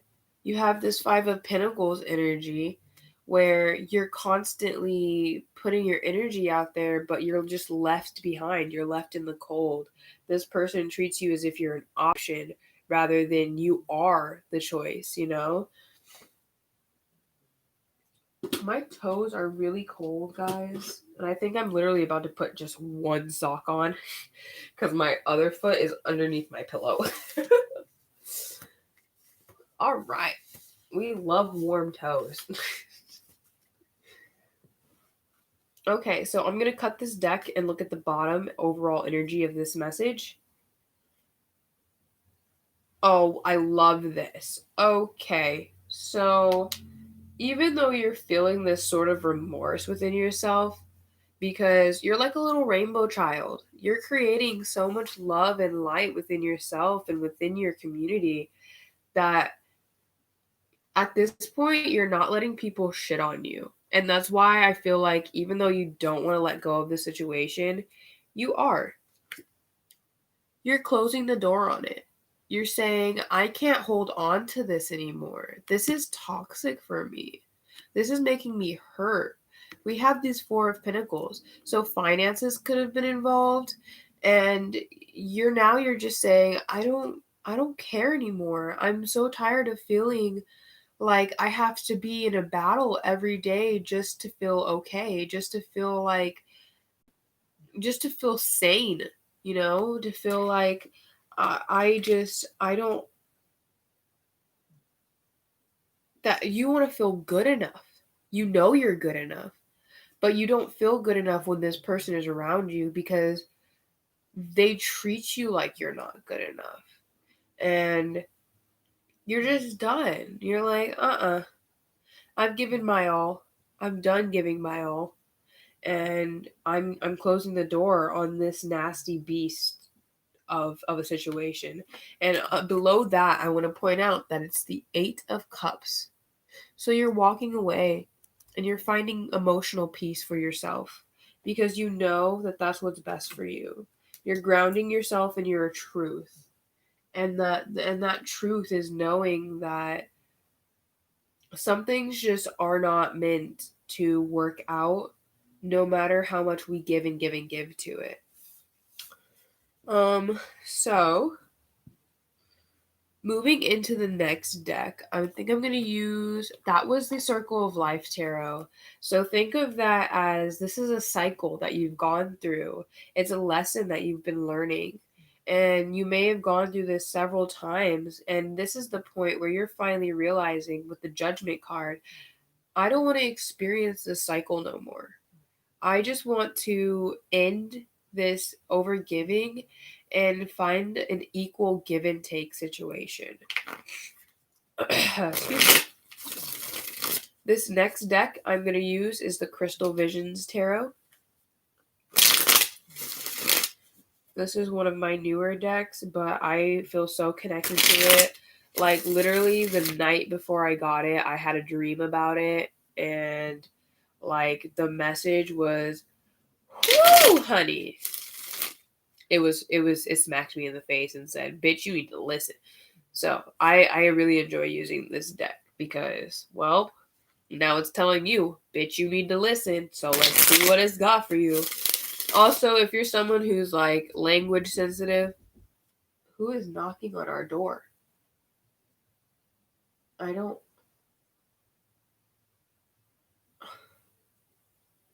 Okay. Well, they're gonna have to wait and come back later or something because I think I know who it is. And if it's our neighbor, they can definitely come back later.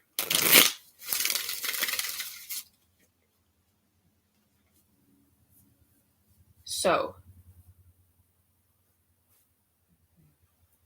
continuing to channel this energy. All right, I'll be back.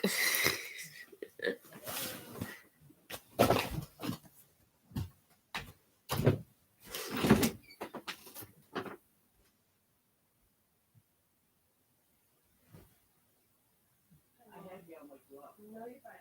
I'm working. The man to put the vents to the. You rent the bathroom. Yeah. You have to be rented outside. Okay. The man's here to do them. What? That's why I had to. Hey. Thank you. I appreciate that. Well, why do they always? Why haven't they been like notified? But anyway, he can order. Okay. Cool.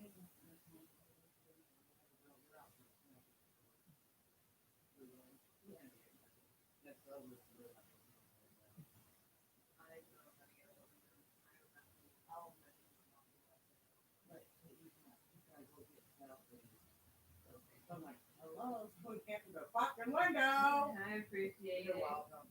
My brother fucking have that.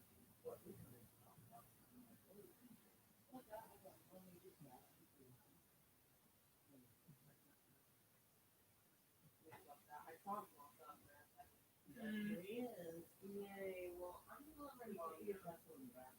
Okay. No. He goes in the where you guys are about that hole in the ceiling. Yeah. He goes up that. Okay. All right, cool. Where he goes. All right. Thank you. You're welcome. Appreciate it. Yep.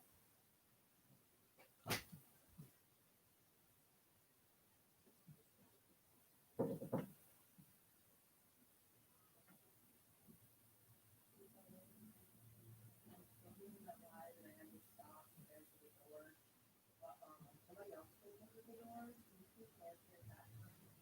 There was somebody coming to get into the bathroom. Yeah, and they're not notifying us anymore, so I guess we just I appreciate it. I'll leave y'all alone now.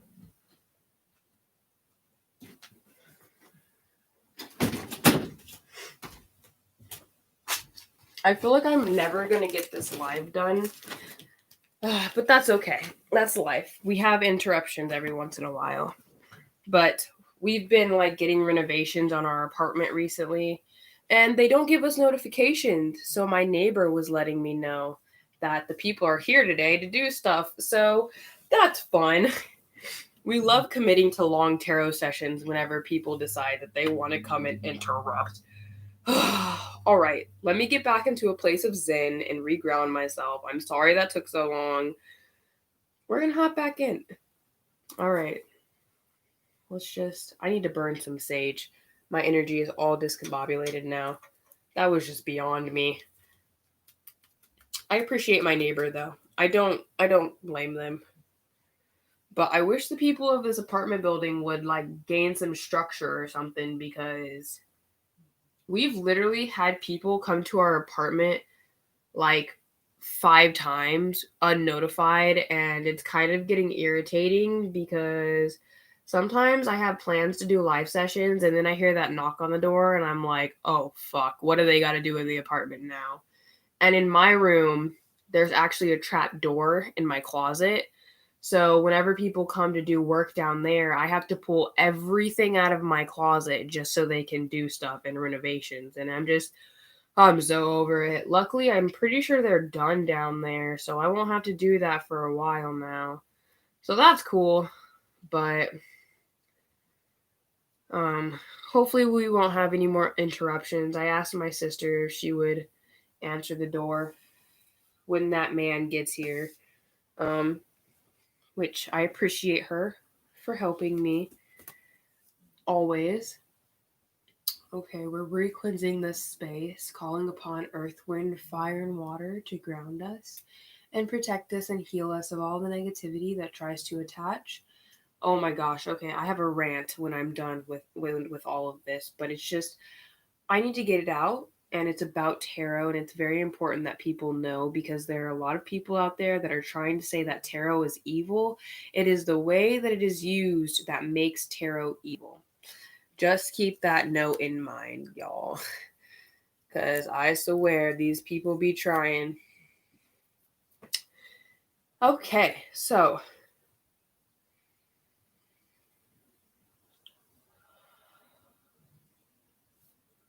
All right, so let's see. What true messages does Spirit have for you? What are the things that you can no longer ignore? Oh, that's not what we need to be channeling. I guess we're just channeling the messages of Spirit. But they're giving you a hard, cold truth from this day. Let's see. What messages does Spirit have?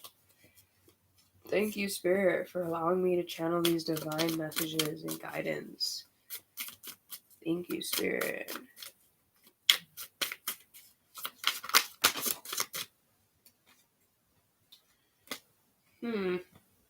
We love this energy to start off. This gives me a very healing energy. The Page of Cups to me is a healing energy. We have the King of Cups. Oh, interesting, interesting. We have the Eight of Swords. Oop,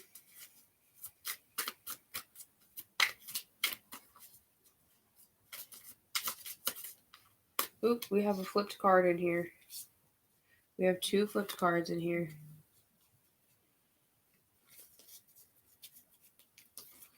Alright, Spirit is telling me to cut the deck.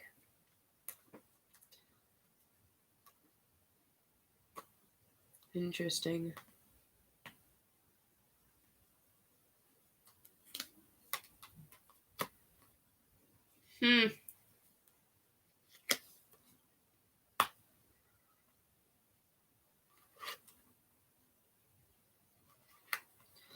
Yeah, this energy really screams toxic. There is a situation here that you are in that has been very toxic, but luckily it's ending on a good note, as it always usually does. But you must experience the bad shit before you can get to the good shit. That's why we had that Jupiter retrograde. We had to have all that toxicity cleansed from our lives so that way what's meant to be here can actually find a place within our lives. So, starting off this energy, we have here the Page of Cups, the King of Cups, which is also confirming our king up here, especially with the Eight of Swords coming next to him, the Devil card, the Two of Swords, Page of Wands, Ace of Pentacles, and the Ten of Pentacles. So, we have a lot of interesting energy here. And on the bottom, we have the High Priestess. So, this message is just confirmation for what you already know. So, beautiful souls. Oh, this sage is needed. There is something very toxic here. There's just something very toxic here. I feel like you're blocking yourself off from something, or somebody else is trying to block you off from something. You're trying to grow and expand, and somebody else is just trying to block you from that growth. They don't want to see you succeed. They want to see you crash and burn. And because they do this to you, you yourself have a lot of inner conflict. You don't trust your intuition anymore. And that's something we were really talking about is you need to open your higher self up and trust your intuition again. Um, with the Page of Cups and the Page of Wands here, I really feel like you are trying to heal your inner child. You're trying to heal that gentleness that you used to be able to go about life before this King of Cups. Um, he really he made it seem like he was this very welcoming home for you, but it was like a trap. It was like a play to get you into his arms, and now he's just not who he said he was. And once again, this could also be a job, this can be your family members, this can be any type of situation. I'm strongly feeling this is some sort of love situation, but I'm also seeing the possibility for a career. So take it how it resonates. If it does not apply, let it fly. Um, excuse me. There's a huge blockage here. Oh, my tea is ice.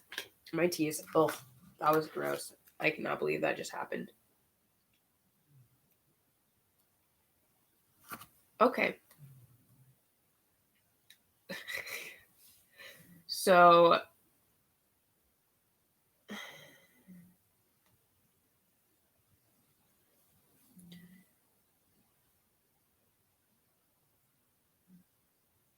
there's somebody who may be trying to make you out to be the bad guy.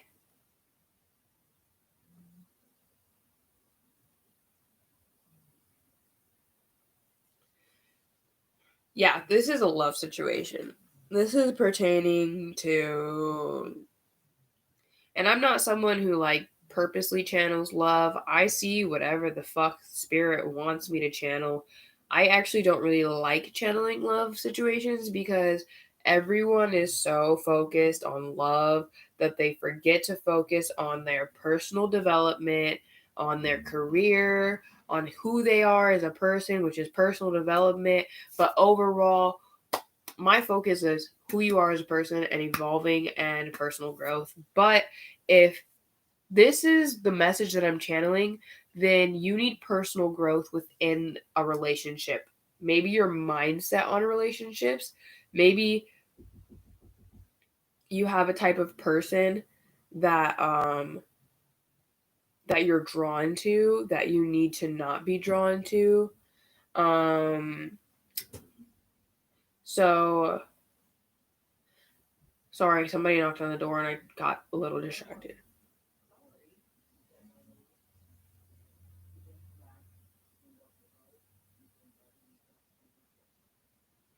Okay. So I feel like you are now trying to release yourself of that type of energy. I feel like it wasn't that you were necessarily attracted to a type of individual, but it was their energy that kind of drew you in. And now that you've healed beyond that and you've stepped into this very, you see all those butterflies around her? Now that your wings have came out, you are no longer allowing people to do what they did in the past. You are trying to heal yourself with the pages here and find stability. We have the Ace of Pentacles and the Ten of Pentacles. Like, yo, this is the whole Pentacle suit right here in front of my face. You are taking this failure, this relationship that brought you down, and you're turning it into success. This woman is surrounded by nature. She's a savage, bro. She don't need that kingdom behind her. You want to know why? Because the trees are her kingdom. The animals are her people. And she's creating abundance in her natural habitat, you know? She doesn't need a man to support her and give her all the jewels in the world. No, she needs her own support. And I feel like this Two of Swords going to this Page of Wands energy, you're allowing yourself to express that, to be that true nature, and not feel like you are being stepped on or walked over. You are reflecting. You see this crow's shadow? You're in your shadow side, you're in your shadow energy, trying to heal and expand. Ooh, throat chakra just popped. Honey, you are admitting your truth and you are not letting people walk all over you anymore. And I love it. But you're very aware of the situation you went through. You're very aware of how it affected you, how it made you feel trapped, how it was toxic to you and your growth. And now you're saying no more. No. Absolutely, positively not. Fuck you. Fuck the ropes that you're trying to put on me because I am a light being. I am a soul. Yes, I may be confined to this body, but I am not confined to your rules. Right? I love it. I love, love, love, love it. Our oracles were all soft and kind with us, and now tarot is just slapping you in the face and saying, this is how it is. I gotta tell you. I gotta tell you something. You know what they gotta tell you? You that bitch. You hear me? You that nigga. 100%. Okay? And like I was trying to say before somebody knocked on my door, if if you're someone who has a problem with language, this is probably not the channel for you because I used to filter myself when I first started doing this, but tarot doesn't filter itself, so neither will I, honey. And I just flipped my hair just so you know. Anyways, moving on. I'm going to jump into the Sexual Magic Tarot deck. I keep saying that name wrong, but let me just say it's about to get a little nude in here, and if you're not 18 plus, you should probably leave because it's a little inappropriate and I gotta sensitize that shit. So, hopping right into this deck, I feel like this one, we just got the hard truth from this deck. You know, you need to admit to your emotions. You need to accept how you're feeling. on a soul level and on a mental level, because if you just keep thinking and thinking and thinking, you're never going to be able to release yourself of the confinements that this person has put on you.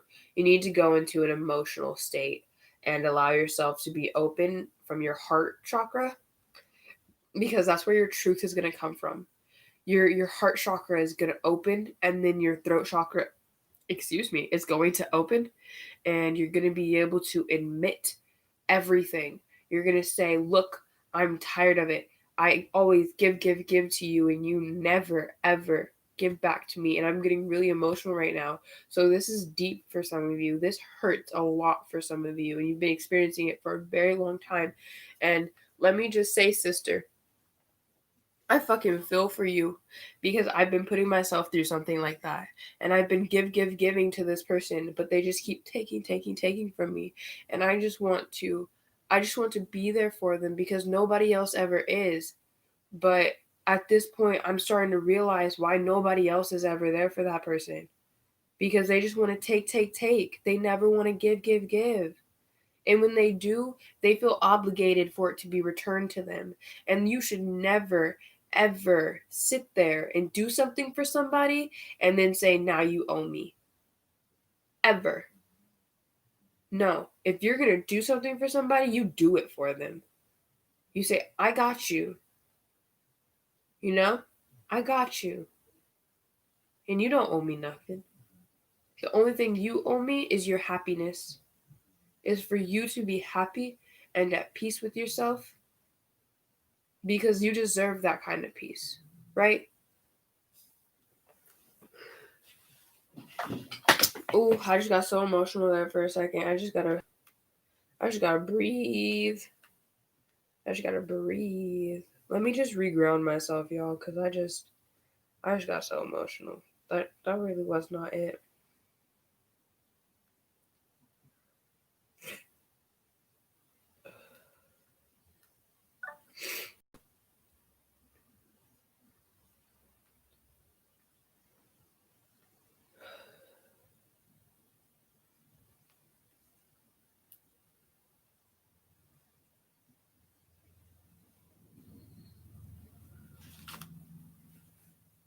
Okay, let's get into this sexual tarot magic. And this one, I'm going to channel healing through it. When I think of sexual magic, I think of using it as a channel to release toxicities from within us. I think of it as a healing. Um, People sometimes say that desire and pleasure is what kills us, but I feel like if you're someone who has a very sexual nature, but then you push yourself down and you pretend like you don't, you're actually hurting yourself more. Because I feel like you can teach yourself, what is it? Not restraints, but it's like you can discipline yourself within it, so you're not like a ravenous sexual person.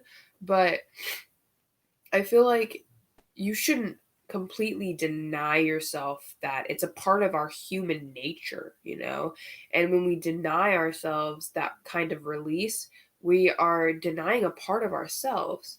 So I like to think of this as a way to heal and accept that we as humans are of this nature. We are not, it's not wrong for us to feel this way, and we should accept it as it is. So here we are, we're going to accept this nature as it is. We're going to release the pain, or the boundaries that someone has put on our sexual energy, and we're going to allow ourselves to heal through it rather than block ourselves off from it. And we're going to see how we can heal within this magic.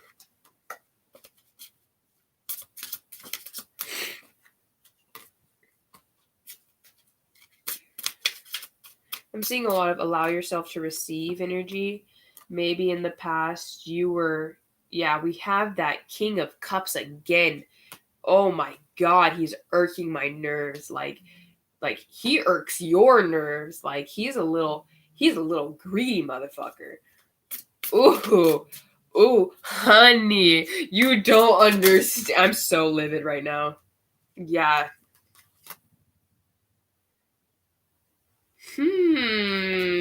What do we have here? What was I saying? What was I saying? Oh my god.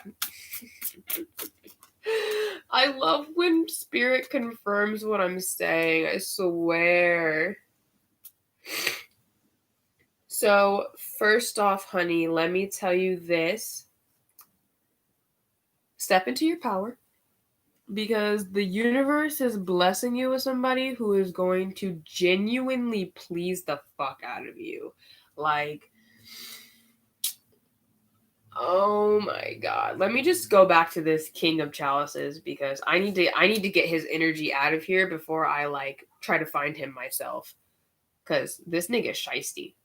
Or this girl. Either way, they're shiesty, okay?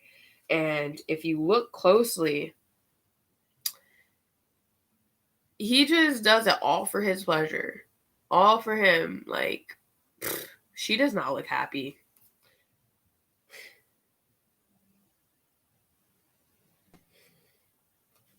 Like, she's being like slightly forced here, and that's not we don't like that energy. Like, this king, whew, he has no idea how to genuinely please a feminine energy. He has no idea how that works. He has no idea how give and take works. He's just he goes in, he nuts, and he's done. He said, "Good night, make me a sandwich," and you're just like, "Nigga, what?" Hold up. You didn't come or nothing, honey. Like, nah. He just said, "I want a sandwich," and like that was the end of it. Like, no cap. Oof. Oof. We hate. Oof. I can't. I'm so sorry that I just said oof so many times, but like, God, I don't like that energy at all. It's so shiesty, guys. Okay. I need to take another breather. Okay, I'm done. I breathed. So, this good energy that was leading it off, excuse me, we have the Eight of Pentacles and the Queen of Chalices. So, we have the Queen and King here, right? But I feel like they're not together. This queen is saying, "No, king, I am not your little play toy. No, no, no, no, no. Go on with yourself. Go find a play toy, because I have someone here who wants to genuinely satisfy me." Like, look at that. He's doing this for her. And the way that she's holding him, I feel like he's not trapped there. You notice how her hands are just resting on him, but her legs aren't around him. So he's free to go if he wants to, you know. He's not stuck there. He wants to be there. You know what I mean? He wants to pleasure her. And this man here, he wants to come in with some sort of offer. I feel like you may seem closed off at the moment, but who wouldn't be after this? Who wouldn't be like, I'm sorry, I don't trust you?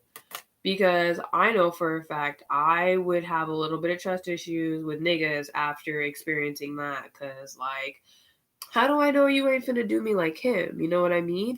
Like, you just trying to make sure that this person is here for an equal give and take. So even if that means that at first he has to put in a little effort, and when I say a little, I mean a lot. Like, he needs to actually prove to you that he wants to be there, and he's going to give to you just as much as you give to him. And this is pertaining to someone new coming in. We have confirmation of that with the Knave of Wands. So here's our Page of Wands again coming through. And as you can see, this man is all about pleasing this woman, right?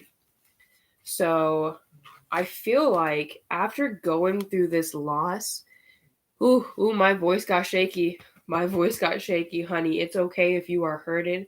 Allow yourself to cry it out. The man don't deserve your tears, but you also don't deserve to hold that pain inside your body, okay?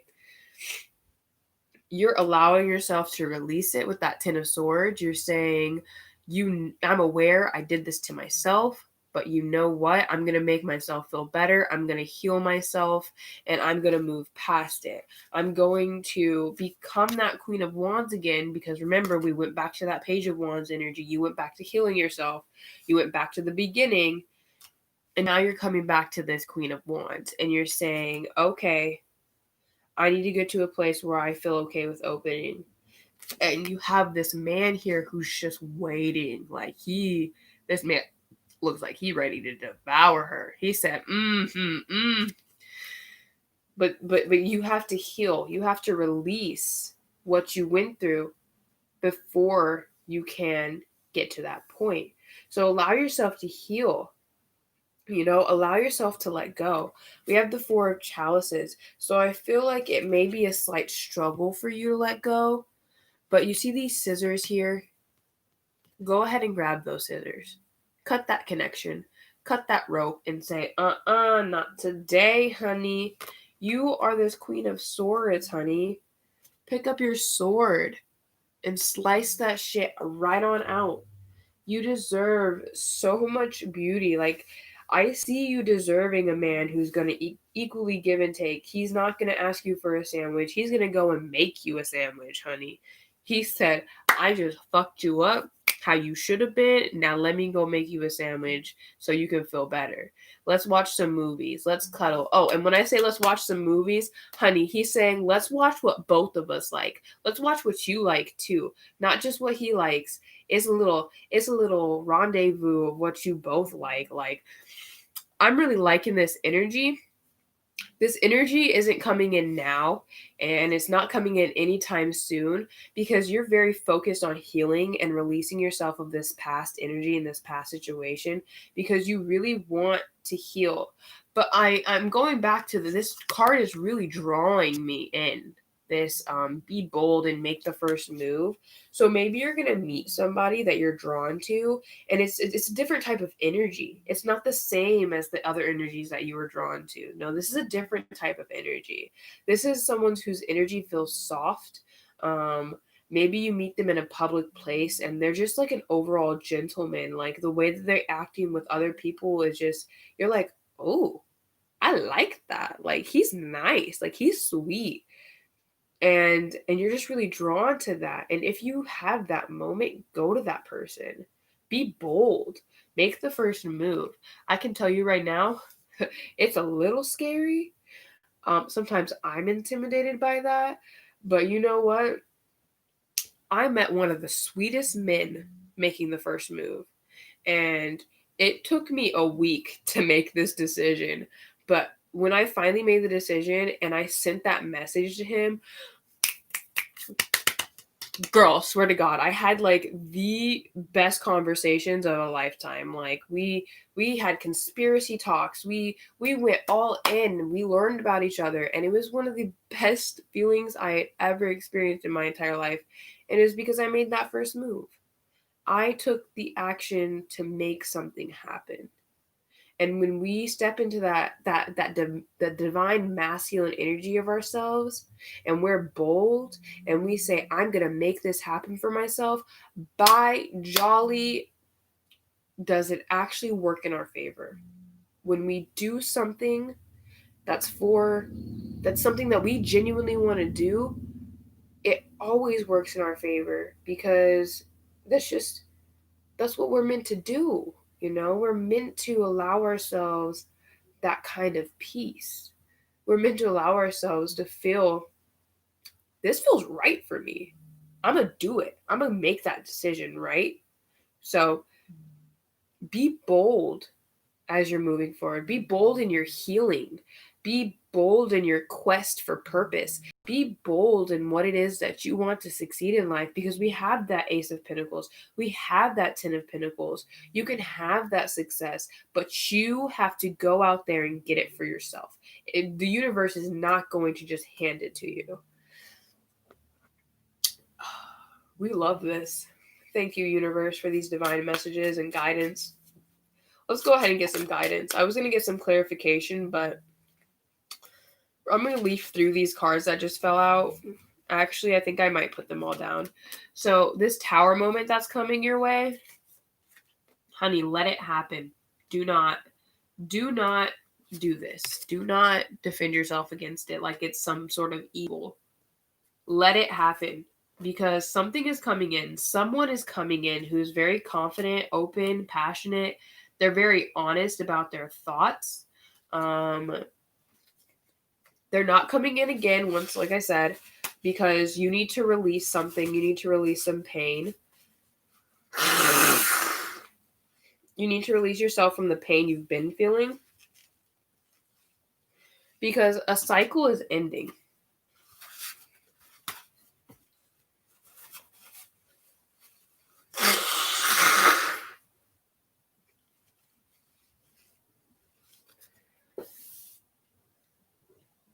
It's ending with that immature energy. Like you're cutting things out of your life that no longer serve you.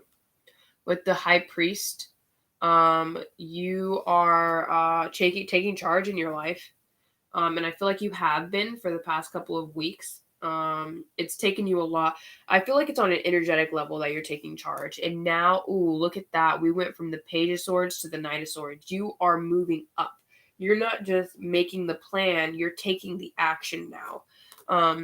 So you've been working on that plan for weeks, right? And now you're just like, it's time to go. You're ready for your blessings. You're ready for them to pour in, right? You're ready for your wishes to come true. That's why the wheel is moving. That's why this cycle is closing. It's because you've taken so much charge in your own life, because you're sick of feeling like this. You're sick of going to bed at night and just crying yourself to sleep over someone who doesn't care, right? You're saying, fuck it, I don't care about this situation anymore. You're taking charge right here with the Emperor. Your masculine energy, or you could be a masculine and you're dealing with a feminine who's very toxic and like gets all the pleasure, and you give to her and she just keeps taking, and now you're at that point where you're saying, honey, go walk, take off those Prada shoes I got you, and get the fuck out of my house. I'm done. This is my kingdom. Thank you, honey. The door is that way. Leave now. Go. Bye. Oh, and leave everything that I got you, because you don't deserve it. This goes for the women too. If you got stuff for him, leave it behind. You don't deserve it. Point blank, period. I mean, personally, I'm actually not that. I actually don't really believe in that. I feel like if you get something for somebody, in the moment that you got it for them, you meant for them to have it. And if they decide to get rid of it, they decide to get rid of it. But because that's life.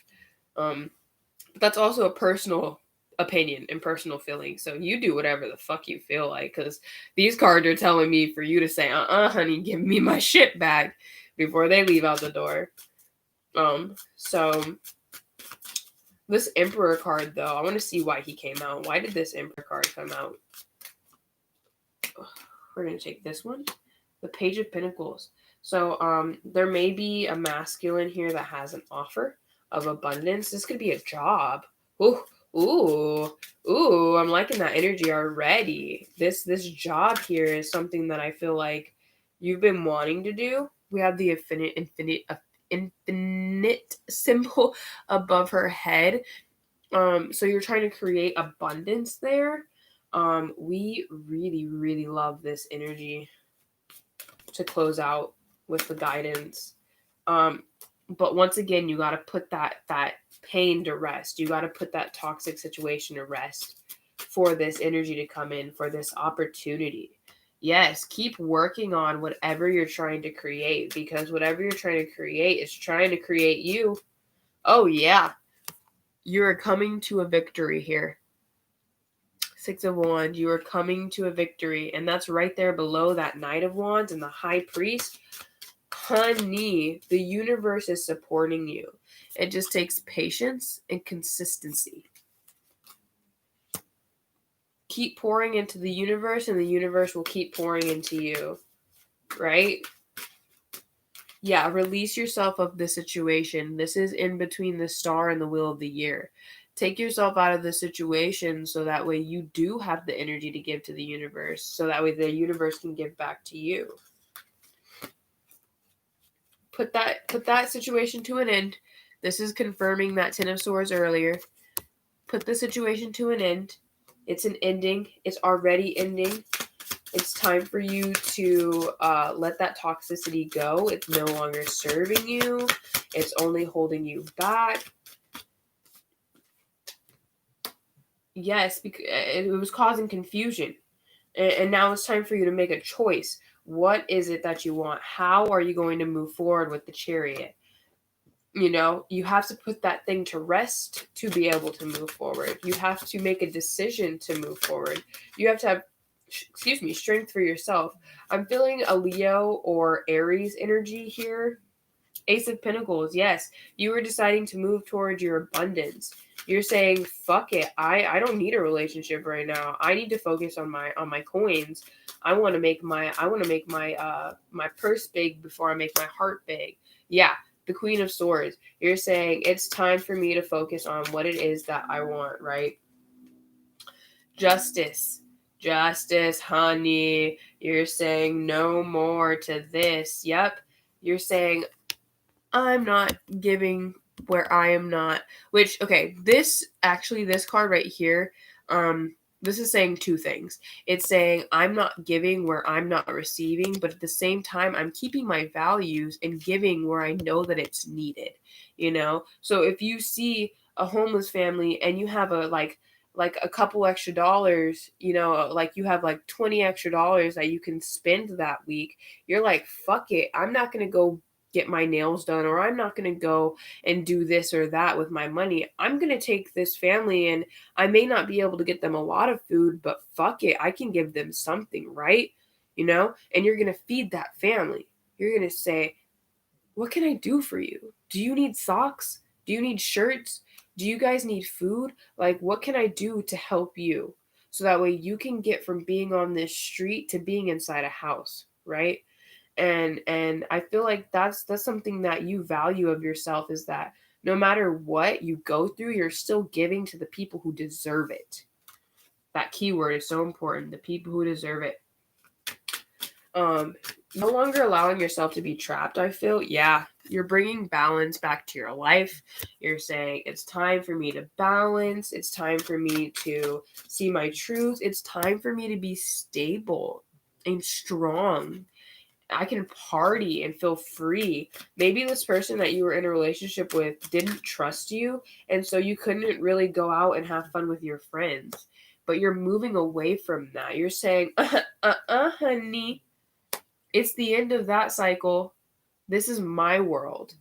I went through these lessons. I was once the fool, and now I'm this amazing, abundant person, ending a toxic cycle that was keeping me trapped. You're moving towards the ending of that.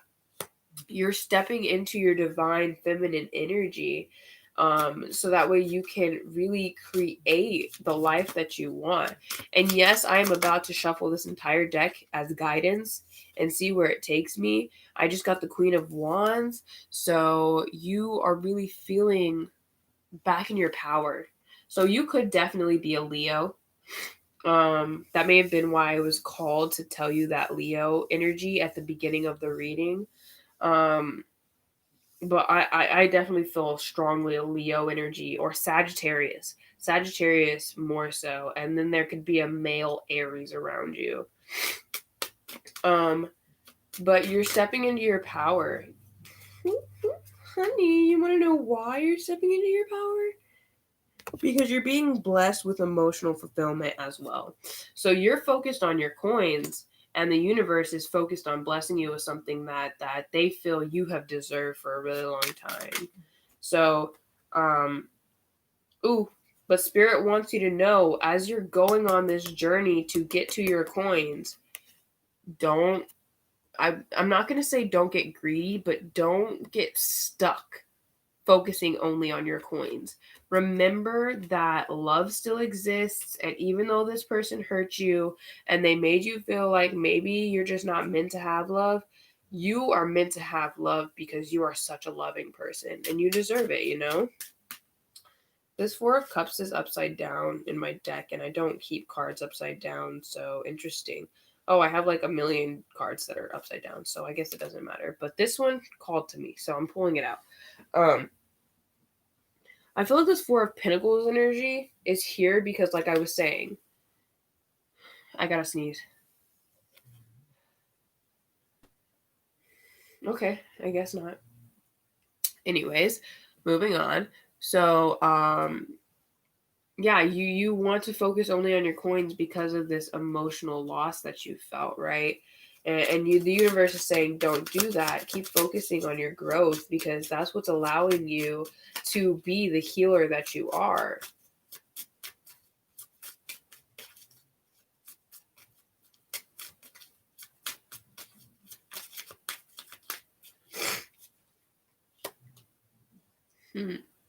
Yes. So we have the King of Pentacles.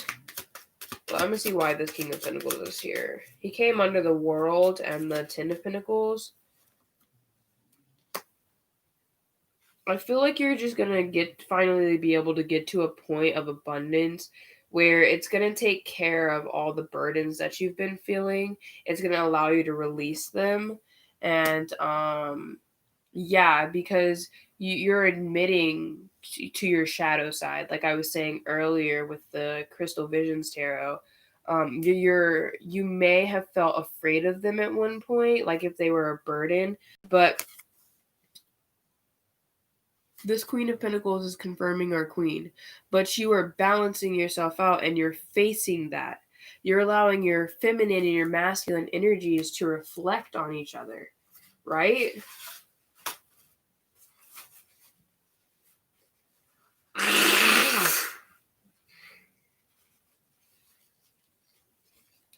Our weather has literally changed so fast that, like, I'm so sick from it.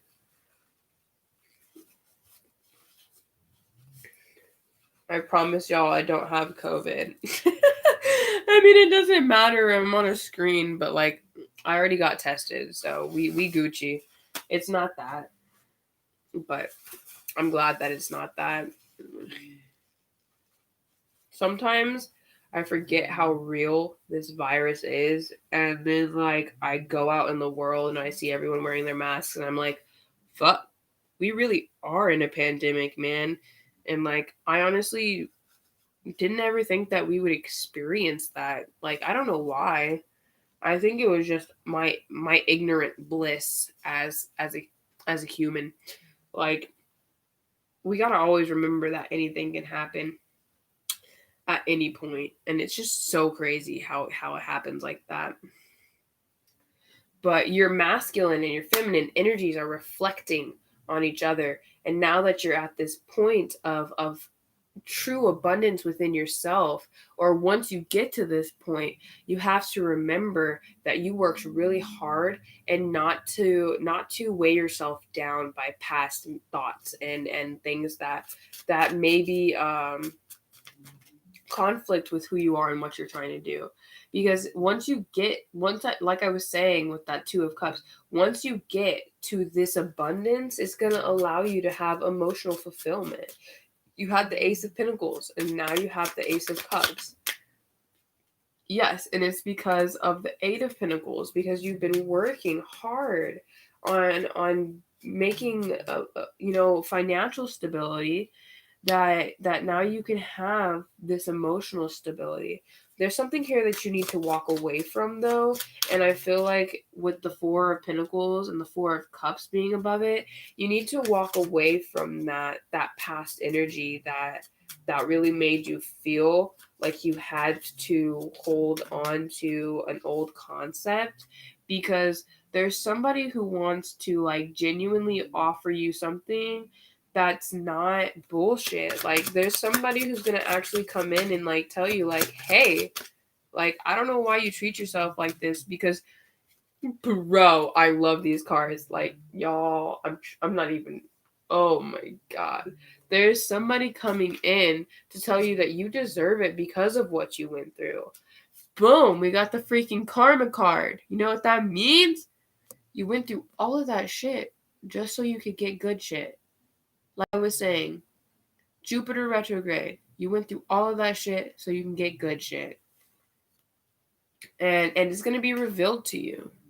I'm feeling the time frame, like I said, October Scorpio season. So end of October, beginning of November, could be a very pivotal moment for you. I cannot believe I just said that and I pulled this fucking card. There's a new beginning for you, and it's going to be something that you have to allow your childlike nature to come back out to experience, because it's something that needs that gentleness of both. You know, when you're a kid, whether you're a girl or a boy, you do everything, right? You play in the dirt, you play dress up, you pretend that you're a nurse, you pretend you're a doctor, you pretend all of these things, whether it's a feminine or masculine thing. And it's just you as a child. Your inner child is the most balanced version of yourself. And you're allowing yourself to be that and experience that all over again. And that's freaking amazing to me. Allow yourself to do that because you deserve it. Yeah, we have the Page of Wands. You're gonna go on a new journey that's passionate, it's expressive, it's gonna bring stability to you. Um, it's gonna show you truth and emotional fulfillment. We have this King of Cups, and this King of Cups to me, I feel is he's a genuine King of Cups. Do you see how he sits? His legs are at equal, his arms are at equal, and he's looking straight ahead. And his expression is very, it's vacant. It's not like it's like empty, but it's like he's grounded within his emotions, and he's aware of who he is as a person, and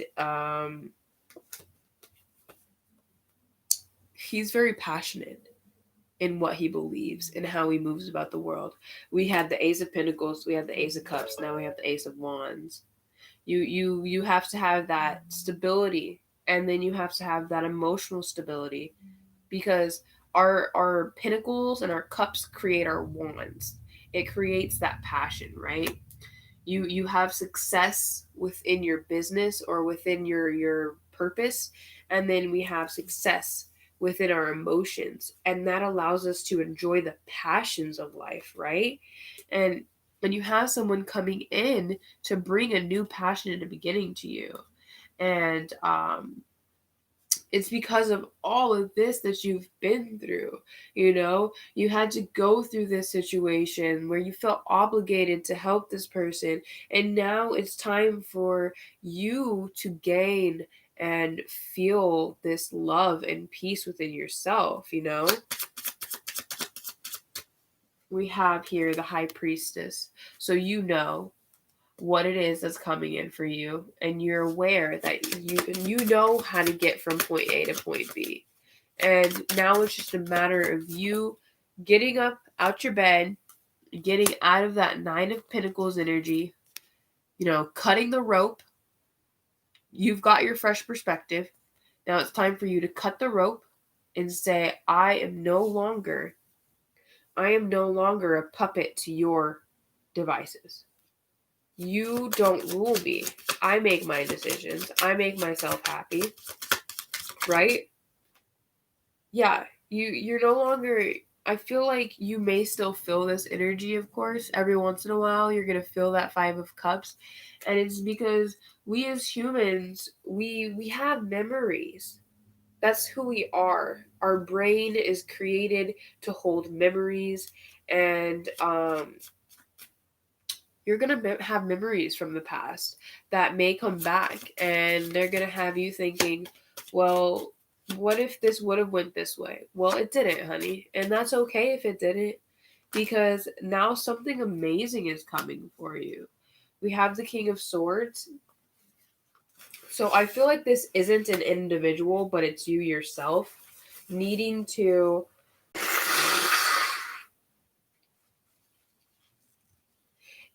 accept the truth of that situation and releasing it, so that way you can genuinely move past it and experience something new within life, something that helps you grow.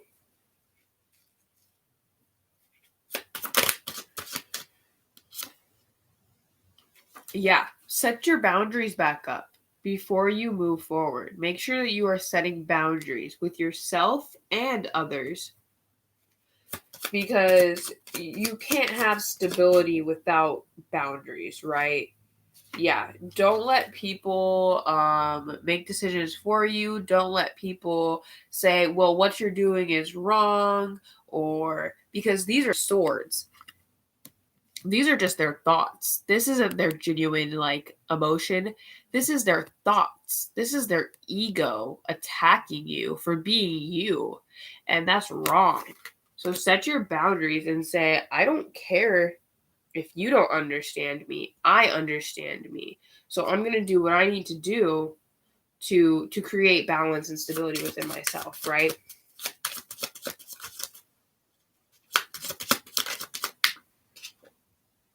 The Hermit. Yeah. So there's really this need to find inner peace. Go into a space where meditate. Go into a space where you can just connect once again to your higher self. Allow your intuition to be reawakened, and allow universe to channel your purpose to you. And to channel your next step, because it's going to bring balance to you if you allow yourself that peace.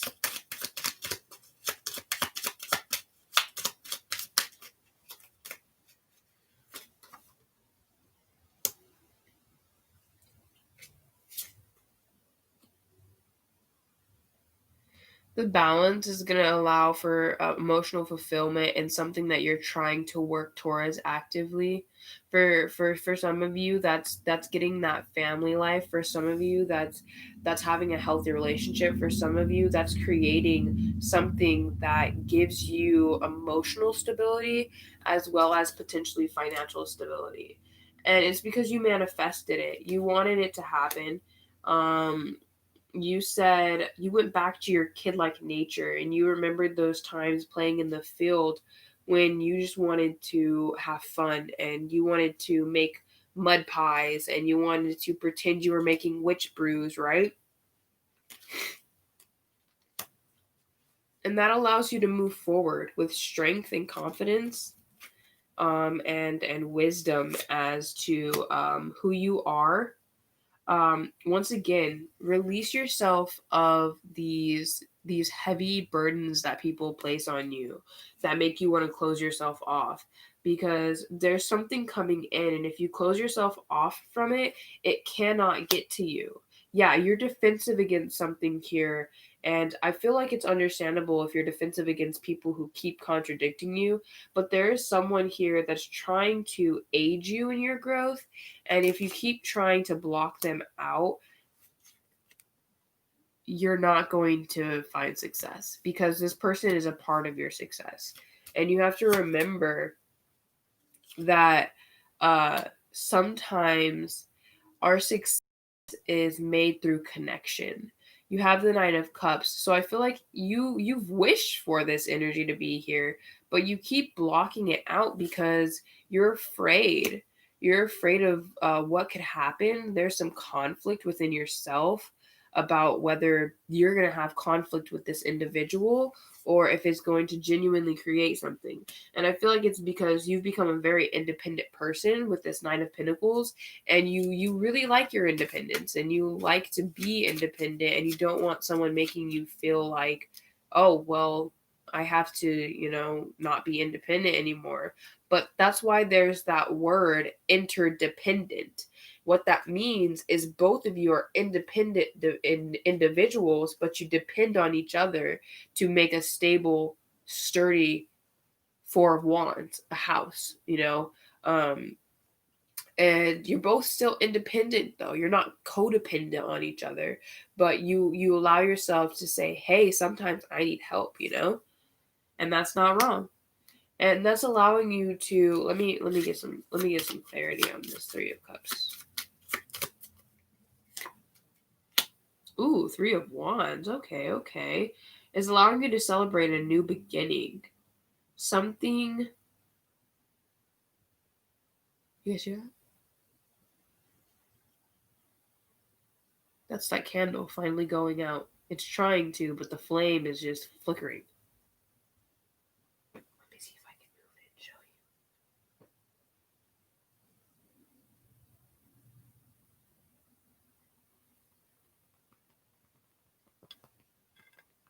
You see that? And it goes out.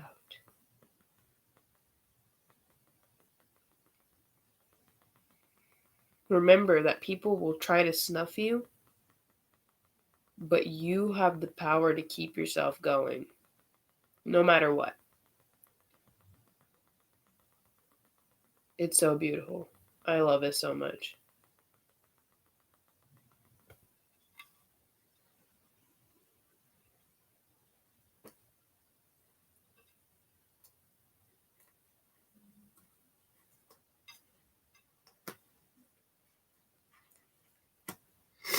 Okay. We have the Ace of Swords here. So this new beginning that's coming in, it's something that I feel like may have been a mental challenge for you, and you're releasing it. Could have been pertaining to your ego.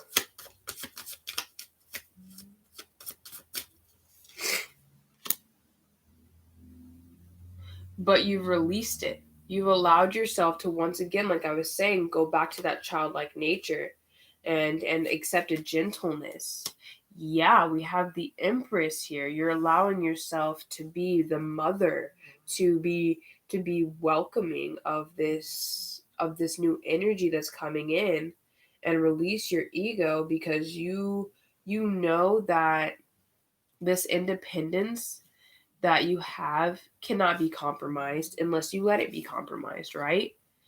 And once again, there's an offer coming in. I feel like we had that Nine of Cups, and that offer was something that I feel was to really create a passion within you for a purpose. This Knight of Wands, he was here to reinvoke that childlike nature, um, and possibly create the potential for a relationship. But I feel like this Knight of Wands and this Knight of Cups are the same individual, at two different times, so that he's come in two different times, and now he's coming back with a passion for not only the emotional but also the overall physical. He's balanced within his masculine and feminine energy.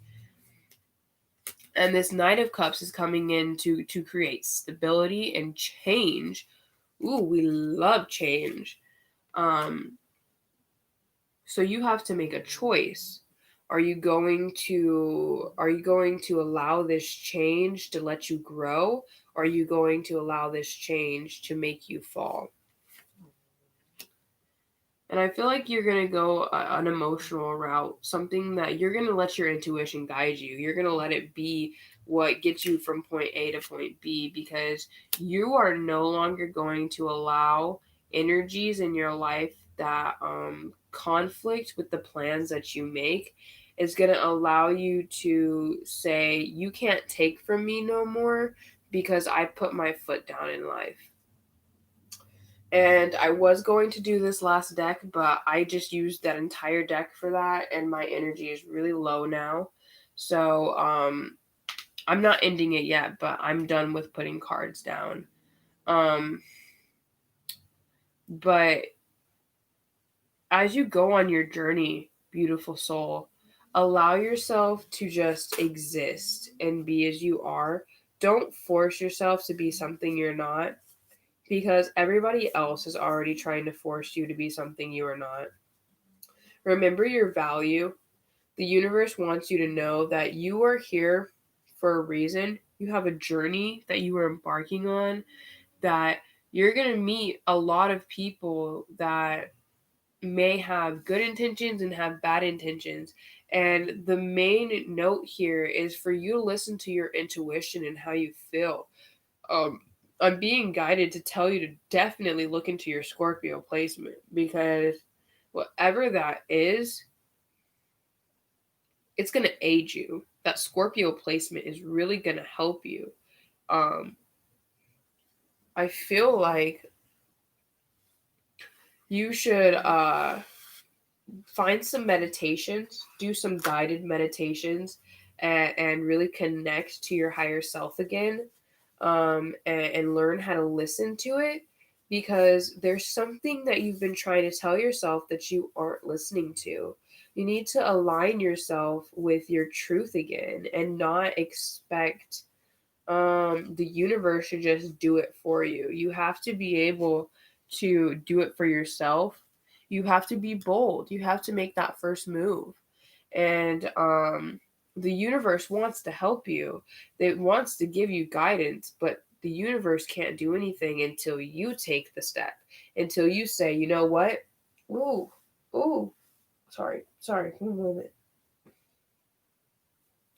Until you say, I'm done. It's time.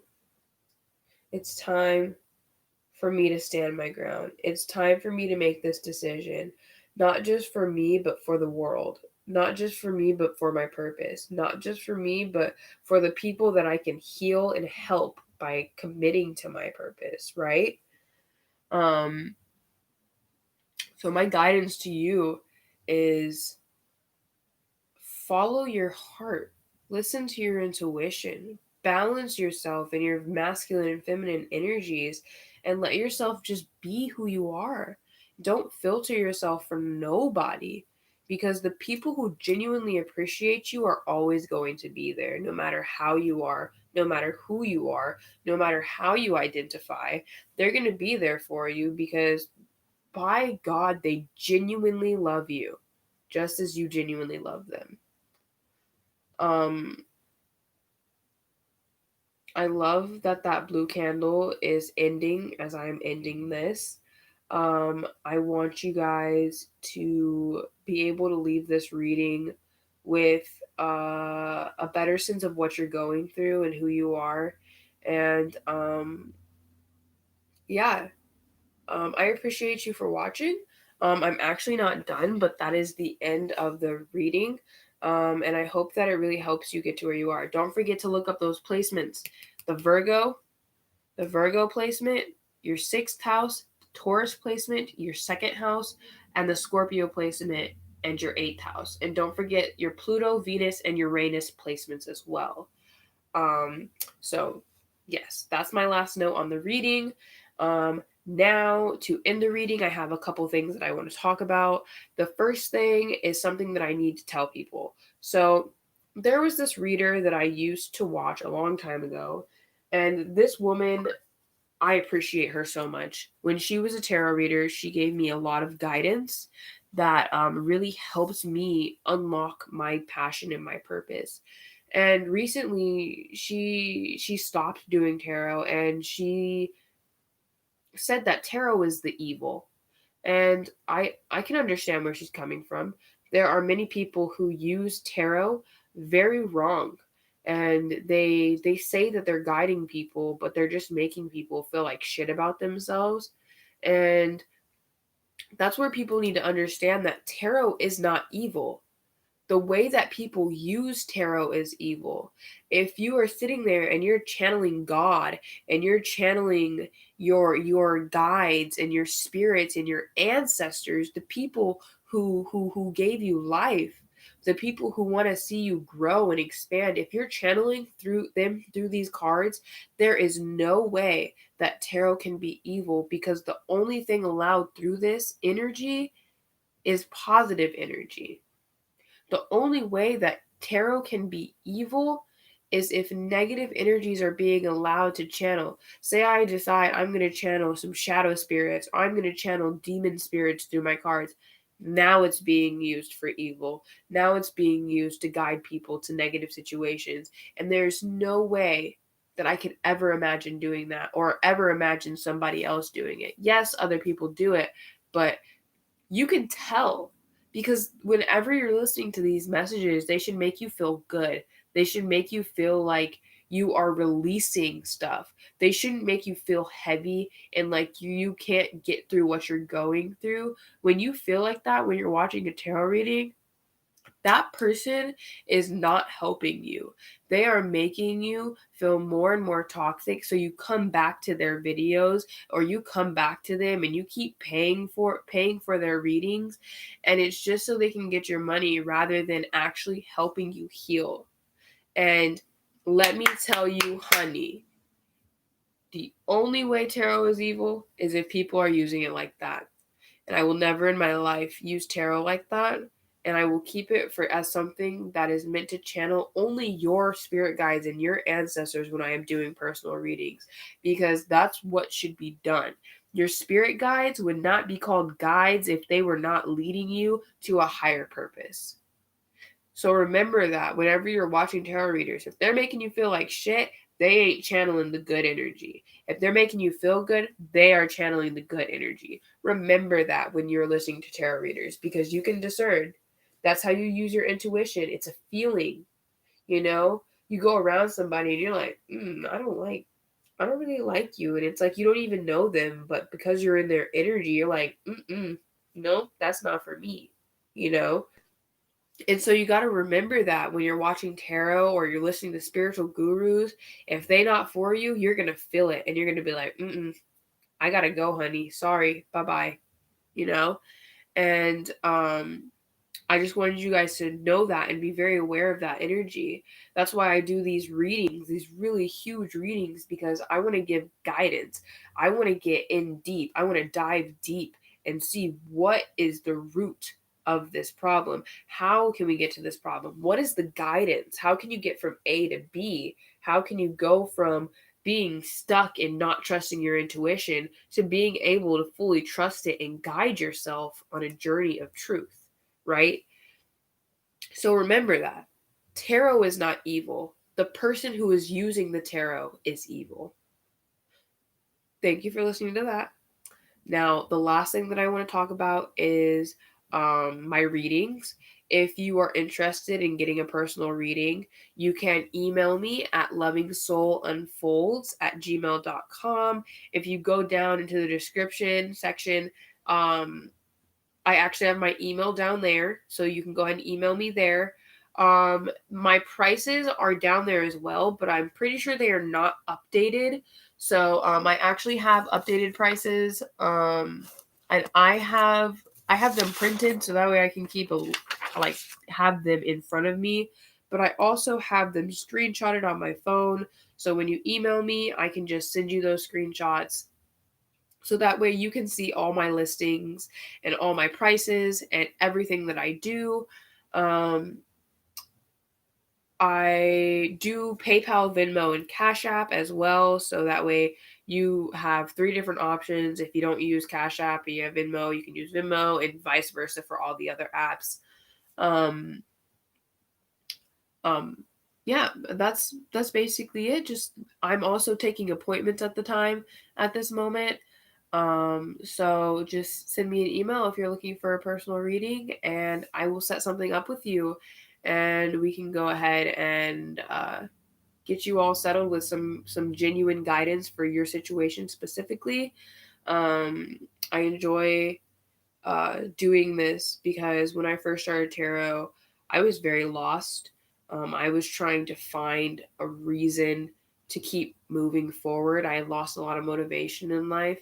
And now at this point in my business, I'm realizing that in my purpose more than anything, is that I just love being able to guide people to their purpose, because there was a point where I didn't know my purpose. And now I realize that it's to give you guys this guidance and to show you that life is more than the rose colored glasses that we look at it through. And I want to give you guys an opportunity to open yourself up to so much more than that. So if you enjoy my video, if you enjoyed this live session, please do give it a like, drop a comment down below. I really do hope to see you guys in the next session. And I appreciate everyone who came and enjoyed this reading and found healing and growth within it, as that is my goal when doing these readings. And thank you guys for watching and supporting me. I support you guys 100%, and I really hope that you find guidance from your higher self, because she is calling, he is calling, and they want you to know that you deserve more than you are giving to yourself. Blessed be, beautiful soul. Allow peace within yourself and allow peace within around you. I'll see you guys in the next session. Bye.